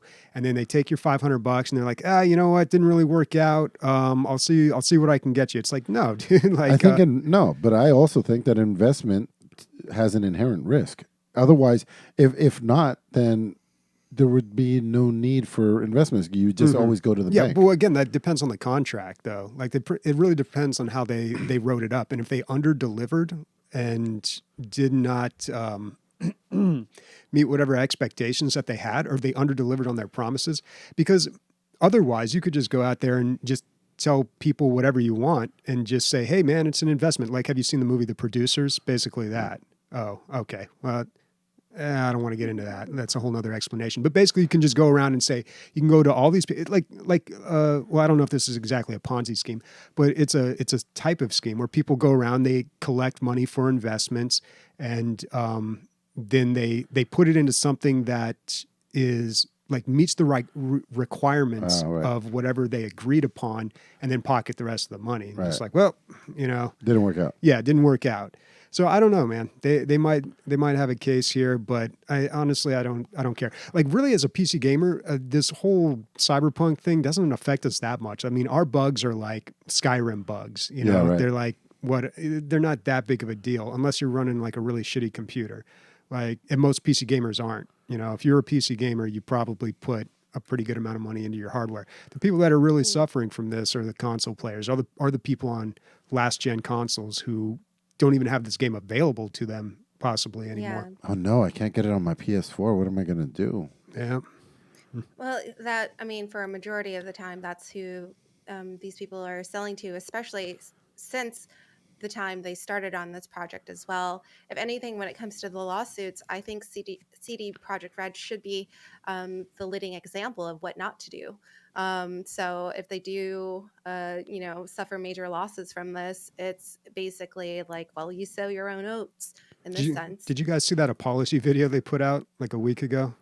That dude just We're dead in the sorry. eyes, just like, we take full responsibility. Sorry. Actually, it's all the tester's fault. Sorry. Like, really, dude? He just threw like No, when quality you think assurance about under the it, bus. I have I've heard stories of people who launch games on Steam and they get Kickstarters, and there are so many actual video game developers that do push games out there, and they're just money grabs. And these are people who become multimillionaires for virtually one of the worst games you will ever play, but still took your money and ran with it and get away with it. And so CD Projekt Red, this is just it on a large scale. Well, it's not like a complete scam. It's not like they Yeah. didn't produce a game, but yeah, they could have the game was like hyped beyond belief. So, I don't know, man. Like, They didn't intend to make. Well, exactly. They weren't trying to scam. They did the best they but could. there is, I mean, the onus is on them a little bit, because it's not like that. It's not like they released the game and are like, what are all these bugs doing here? Why doesn't this work on last gen consoles? This is totally a surprise. It's like, no, dude, you knew what you were releasing. That was a stretch, dude. Why would you go for the last gen consoles? But whatever. Well, you increase your market, No. man. Like, you Yeah, can but make then this could so many also more happen. copies. Yeah, I know it was a bad idea, but of course they're going to take that chance, man. There's so many more copies you can sell. I feel like Minnie is like punching the air right now. He's like, it's a perfect game, damn it. Well, see, that's the I thing. Like, didn't on a get to hear his PC, review. it's not bad. Like, we really are kind of oblivious to the real struggles of Cyberpunk here, because it runs better on PC than just about anything else. It's true. Well, the thing is, when I was playing it, I didn't experience game-breaking glitches. that's Yeah, me correct on the neither. PC end. But then I also didn't experience something so enthralling that I wanted to play it through Yeah, in me one neither. sitting, or like and through copious like load ups or startups with the game. Like it just didn't do that for me either. Yeah. Sheer Ponage asks, if 2020 was a game, what would it be? I think it would be like a dung beetles, Cyberpunk, because of all the viruses. dung beetle simulator 2020. You just roll up a bigger and bigger piece of shit. Like it just keeps getting bigger and bigger, and your job is to get a bigger fucking piece of shit year than any other year. And 2020 was the biggest piece of shit. I think it's VR chat, man. I think it's a double-sided sword. I think in some aspects, as like a person that likes staying home and playing video games and painting models like a nerd, 2020 has been almost a perfect year. Unfortunately, I can't see my parents or things like that for the holidays, but I've been able to do a lot of what I wanted to do, uh, which is like VR chat with your friends. But if you're VR chatting with the people that are just shouting nothing but memes and what is the way, it could be a hellscape like 2020 has been for a lot of people. So, Yeah. I feel Well, like but oh, I'm sorry. I feel like They Are Billions would be an appropriate impression of 2020 as well. It's just like, there's this looming um, threat just outside your door, and it's going to find its way in, and sometimes there's no escape. And it's just overwhelming, over encompassing. It's like literally your world, and you trying to build what you can and muster what you can to survive in it. I don't know if I can think of a game that kind of embodies the entire 2020 year, but I do think it's Yeah. interesting that as the year has gone on, there's been a lot of direct comparisons to video games. So coronavirus gets really big. Everybody starts memeing. What was that game where you create the virus and you try to spread it? You know what I'm talking about. Contagion Inc. Contagion. Wait, Contagion Inc. I thought it was something. It's something Inc. Yeah. You get What's to it name called? your virus. Somebody in chat, look it up, please. All the Plague Inc. there. Plague Inc. Yeah. Yeah. So everybody was memeing that at first. And then when that whole insurrection at the Capitol happened, like everybody was talking about the Division 2. I think it was the second one. Hmm. Yeah, the Division Yeah, 2 and like the eerie similarities between that game. Yeah. So I don't know, man. I don't know. I feel like whatever we go through, there's always going to be a video game we can point to and just say, yeah, it's just Idiocracy like the that. movie. I mean that's a movie. It's not a video game, but Idiocracy is hilarious. I I think that's one love of the best that Comedy movie. Central movies.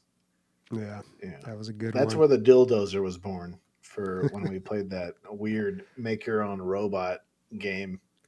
Yeah. President Macho Camacho. The Costco. Where are you gonna buy your groceries? Oh, I don't know, Costco. And it's the only place where they buy stuff. All Yeah. right. Next question. Media Hype Train says, what is a game that you'd like to see its universe explored in a different genre, perhaps by a different developer? Ooh, that's a big question. I feel like the answer I always give to this question is Star Wars. I'd like to see a Star Wars tactical turn-based game, or just more Star Wars stuff, more like niche Star Wars stuff, not like big AAA Star Wars stuff that's just palatable for kids and all ages, like something like real specific Star Wars, you know?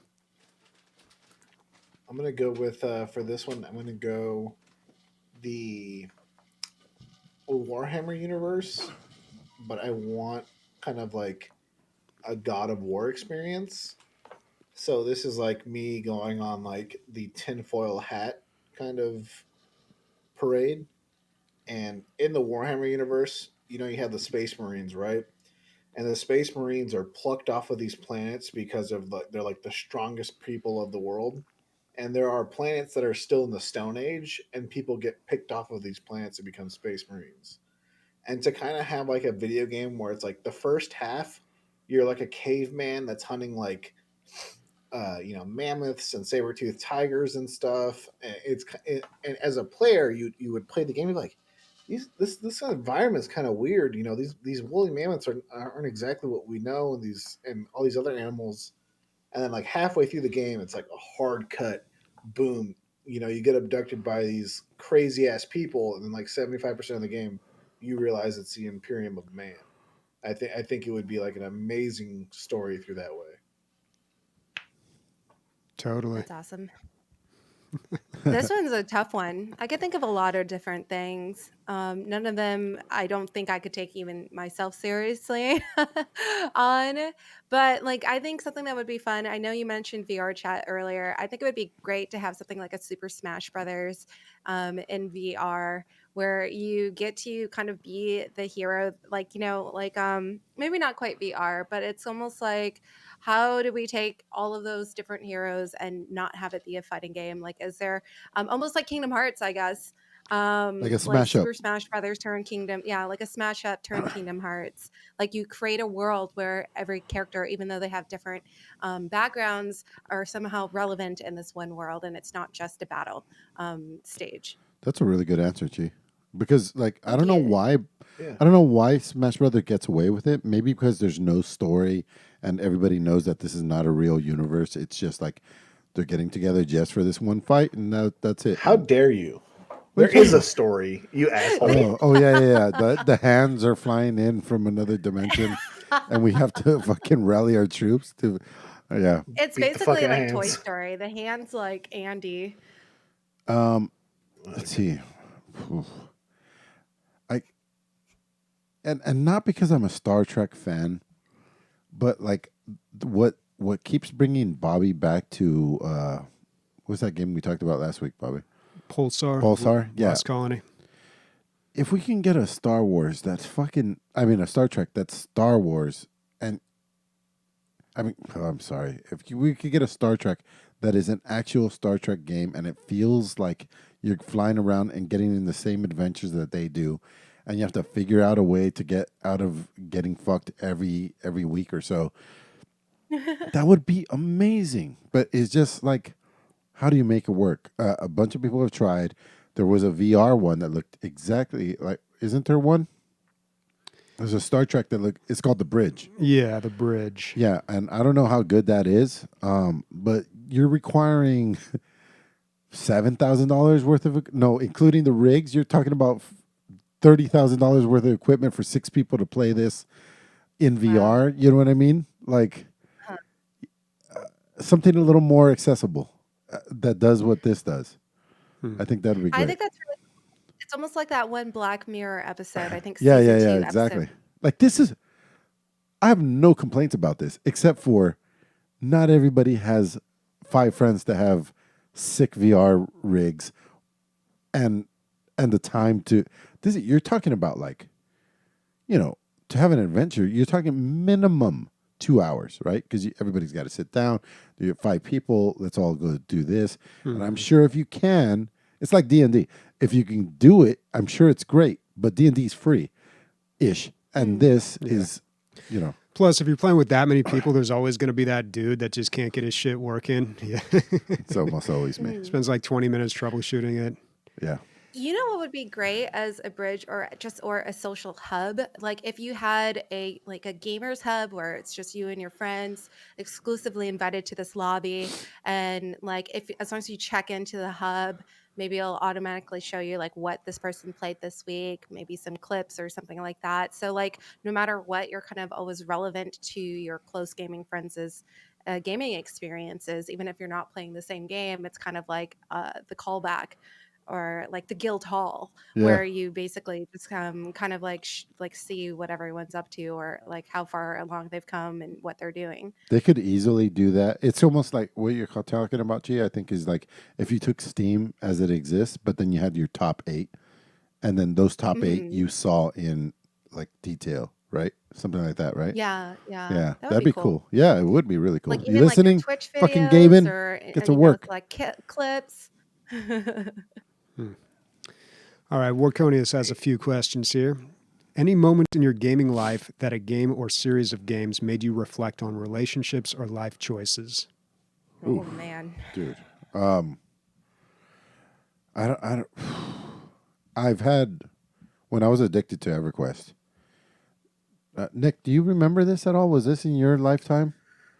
Yeah, I remember going into your room when you were playing EverQuest, and you're like, you either sit down and shut the fuck up, or you go back in the living room. Yeah, that was it, dude. That was my entire life was EverQuest. Work and EverQuest. That was it. Nothing else.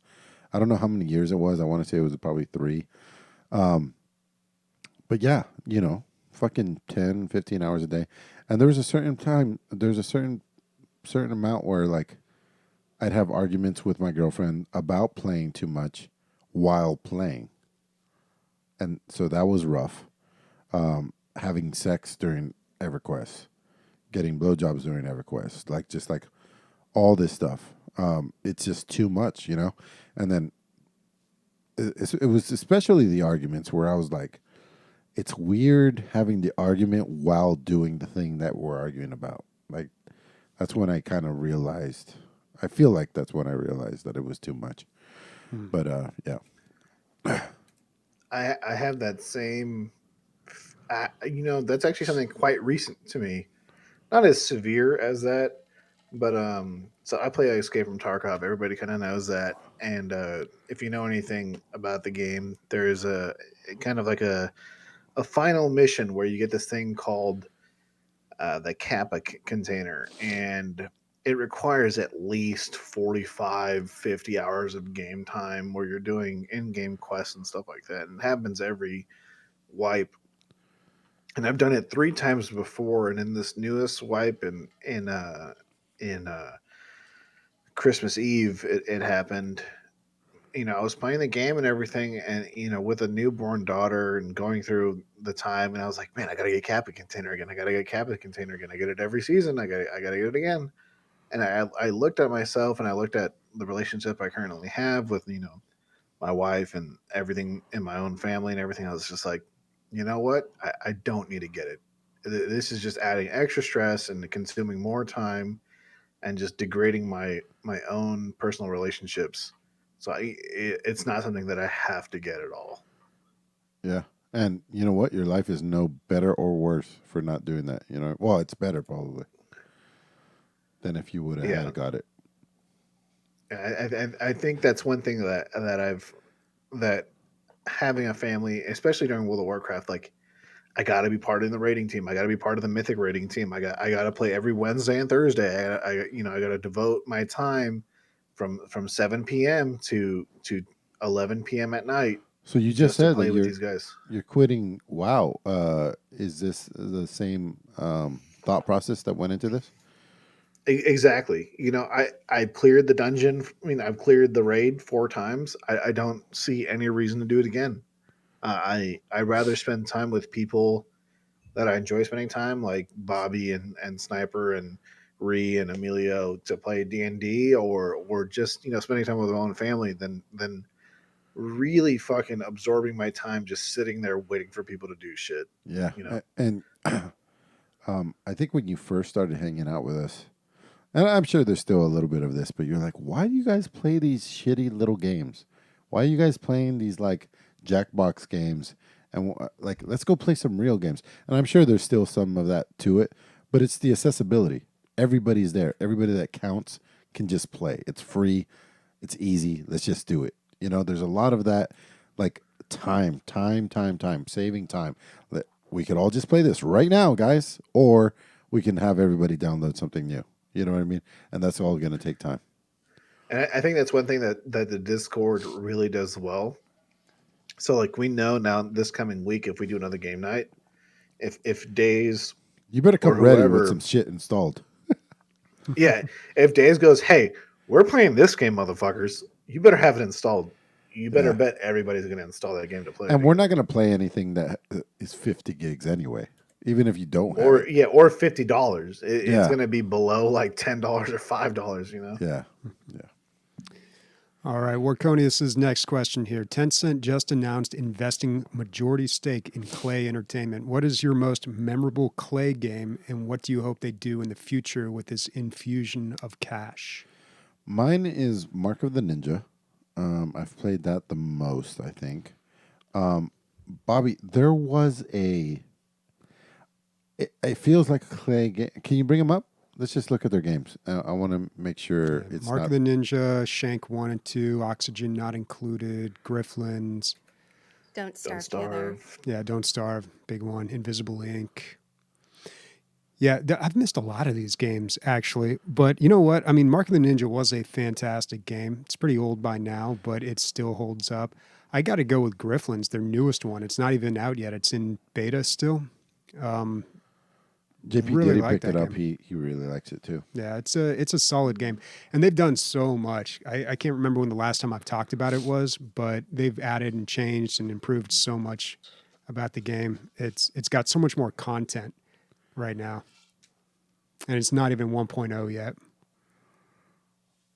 I have not played a single Clay title, even though I've known about a majority of them and I know they're quality titles. Never touched or loaded up any of them at all. Nick, Mine's gonna be Don't Starve, and the reason being is that Don't Starve has to be one of the games in the last like 6 years that I played like on my iPad or my computer, where I legit couldn't stop giggling, like just the sounds like the when you're like starving, Yeah, or yeah. like there's beefalo, and I'm like, Beefalo, yeah. The there's beefalo. beefalo. Like it just kept me laughing the whole time. cool. That was a great game. I really liked Don't Starve Together, and it's funny when I interviewed Kevin Forbes a year ago, name drop. He talked about how the idea of the game was supposed to be single player. You were supposed to feel alone. You know, it was supposed to have that kind of feeling of loneliness to it. But the community really demanded multiplayer so much that they eventually gave in. And I could still tell after all this time, he was still not really happy about that decision because, I mean, when you're designing a game, you go in and you decide on things, and like that is the decision. And Right. that was something they had really stuck to. But God, I'm so glad they made Don't Starve Together because I love playing multiplayer in that. Like, Yeah. I don't know. I don't know what it is about this game, man. I love the aesthetic. It just never clicked for me. I don't know. Gathering resources and building shit is just not my thing in general. I mean, yeah, me neither. But for some reason in this game, I find works. it a lot more easy to swallow I don't think he because likes it's anything. Yeah, I don't think he likes anything with a hunger meter either. He didn't like The Sims. Yeah. Mm. Because I'm hungry in real life. Like, I got to get up anyway. Like, I don't want to feed myself and this little character. The shanks are just stupid fun. yeah, that's some of their really early stuff. Yeah. And by the way, one of the first Mexican protagonists in a game that I know of. Nice. All right. Next question from Orconius.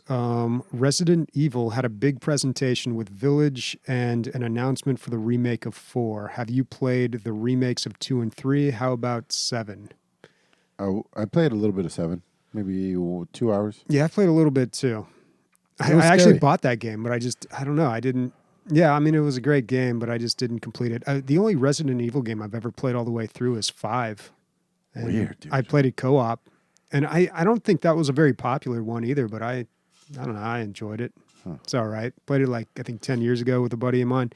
I haven't played any of the remakes, but I hear great things about them. Yeah. So I played a lot of Resident Evil 2, the remake, and it's great. It's actually very challenging. I enjoy it a lot. Leo is also a hunk. It really pays when like the protagonist looks really good. And Resident Evil 4, obviously, again, Mr. Leo. I love Leon. Sorry, Leon. I really love uh, 4 was my favorite Resident Evil of all time, like hands down. I'm really excited about that remake. I didn't even think that game even needs a remake because it's so good, standing as its own. But I'm super excited about that. And then I played a lot of Resident Evil, and since I haven't beaten the second remake of 2, I wasn't over eager for the third remake title. And from what I understand, I heard that Resident Evil 2 was the better remake out of the 2. So I felt like I didn't miss much on not picking up the third as a remake. What's going on in this picture, Chi? A little too much midriff for a dude. That's all I'll say. Like I'm I not mean, gay, but yeah, sure. I think I'd fuck him. I don't know. Oh, step bro, please no. Oh yeah, no, exactly. Oh no, this is great. All right, last question from Maven And Star. what? I didn't even, Bobby, how dare you? I didn't get to answer the question. Oh. No, I played remakes of both 2 and 3. I definitely played 7. I was expecting more southernness in 7. I look forward to 8. That's it. All right. More southernness. Yeah, I More was expecting input? like More because Southern no, it was like hospitality. it was in Louisiana, and I was expecting like, "You gonna get it today, boy," and like more French, Oh just more man. shit like that. But I didn't Is, get it. is I that was how I kinda Louisiana I is? was- He knows. He's That been was there. going There's a on lot down of there? French in Stepbrother Louisiana, man. action. It's some real brother action in 7. Is that what you're saying? No comment. Wow. All right, Maven Star asks, 2 weapons with the same DPS. Do you prefer rapid series of weaker attacks or the all damage loaded in one big shot, like an SMG versus shotgun? I love this fucking question. This is a great question, man. I am always. I'm as far to the whatever direction you want to say this is, to the slow, hard hits that I always go fucking Warhammer. I always go sniper rifle. I play Zangief. If that tells you if that tells you what's Ew. going on, that's what I do. It's always about the big hits. In Smite, I played fucking what's his name? Hebo, which is like splash huge chunks of damage at once. I don't know. I've always and even to my detriment a lot. Like I will just try to force to make a shittier character work, aka Zangief.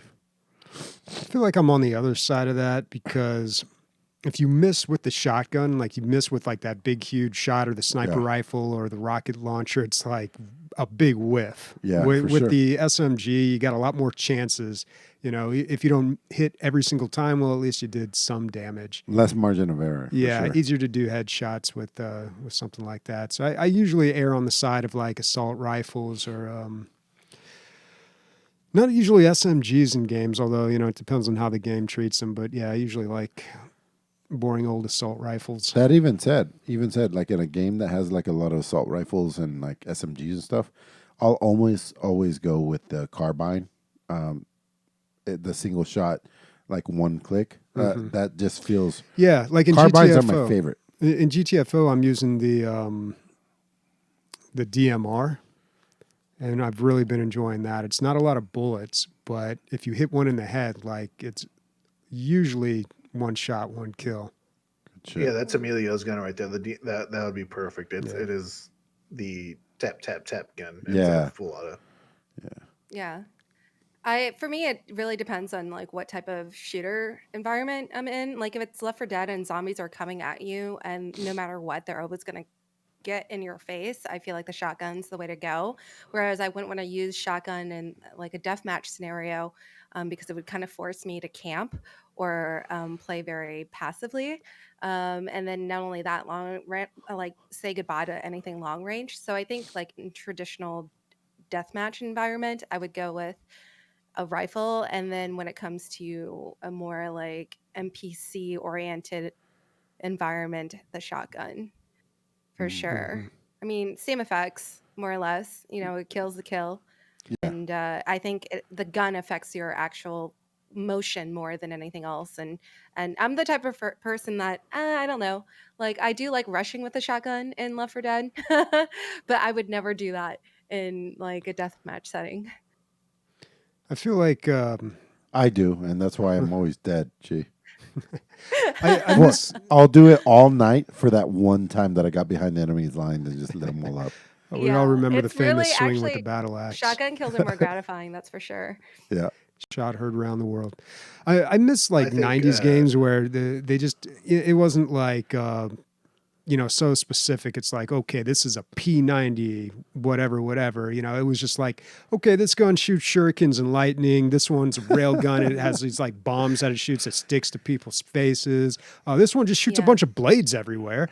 It's just like they had fun with it. Like, let's bring that back. Yeah. All right, Call of Duty, talking to you. Let's just Ratchet and Clank, man. That's what you're looking for. I would What about say you, Nick? Mass Effect. I played shotguns. Love Yeah, me too. shotguns in Mass Effect. What's the game I'm thinking of? Pain something? Painkiller. Max Max Payne? Payne. Oh, Painkiller. Painkiller. Painkiller. Yeah. Painkiller did it right. Let's all Nick? be My answer for Painkiller. this. Yep. Yep. I don't know. I thought one of you guys Waiting were on saying you, something. Nick. My answer for this is going to be the SMG. It's actually something that's going on in Tarkov right now. Everybody's playing either the gun that kills you in 2 or 3 hits or using the Vector. I'm definitely the SMG user. I have the confidence in myself to be able to dodge your shotgun shells so I can hit you with the SMG. But if like in a perfect world, whenever me and my friends play video games, I'm always like the tank or the guy with the light machine gun. So that's usually the case for me. But usually a tank does not have the light machine gun. Like for example, a division, like it was always a good idea to have somebody with an SMG, one guy with a sniper rifle, yeah. one guy with a light machine Yeah. gun. I was always a light machine gun. You know who would have the worst answer to this is Chad. Because he'd just be like, "How do I need a gun? Can I just get something that does a little bit of damage in my immediate area, and I just stand next to them and it just does a little bit of damage?" Whatever I could get, I just don't like to aim. I can't aim. So anything where I can't aim. These are legitimate arguments. He that pretty we much would wanted have. to play Bristleback from Dota 2 Yeah. in every game. Yeah, because you don't have to aim. That, Exactly. that's when you give them like Barbie, like horse ride adventures. You're like, you don't have to aim. You just gotta press buttons at the right time there, Chad. All right. That is all the questions that we have. And what's everybody playing next week? Fucking Last of Us 2, for sure. I can fucking kick. I can put my feet up, dude. My beautiful feet. Like calling it back from the beginning of the podcast. My beautiful feet, put them up, hold my baby, and fight the fucking mushroom zombies. Yeah. All right. I don't blame you, Emilio. I might. I'm gonna try to beat Breath of the Wild coming up soon here, and a big part of that is, couch gaming. So I might have to change up a couple of things in my office to make that happen because that's how I would prefer to play the console game. As for PC, more Hades, and there's this one game called Omori that I'm really looking forward to trying out. Yeah, we talked about that last week. That looks really good. It's popping up everywhere, I feel Yeah, like. that was on the radar I've last seen week. it 2 or 3 times since you mentioned it last week. Nick? Might even play it as soon as we log off.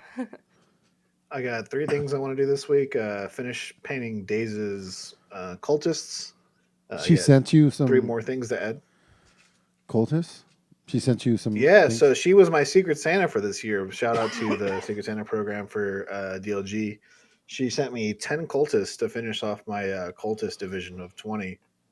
And I'm painting them how I think she would like them to be painted.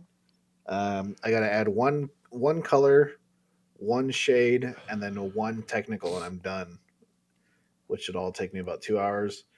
The second thing I want to do is get D&D going again, so messaging you guys. And then the last thing that I have to do is I have to wipe my Rust server that I currently have with all my friends. Oh.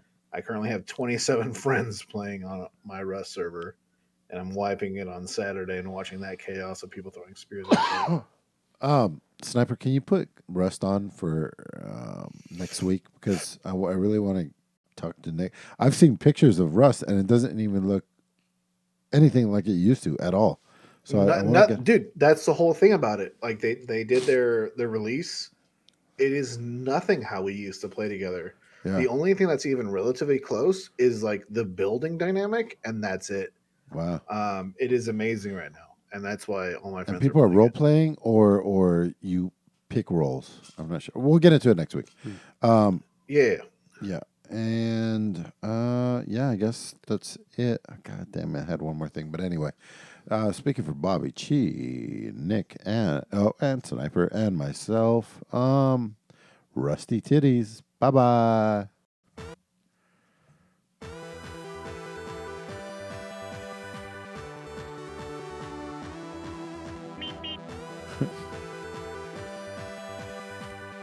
Arigato. Arigatou gozaimasu. Annyeong. I'll see you guys next week. I gotta go get sleep. Get some sleep, man.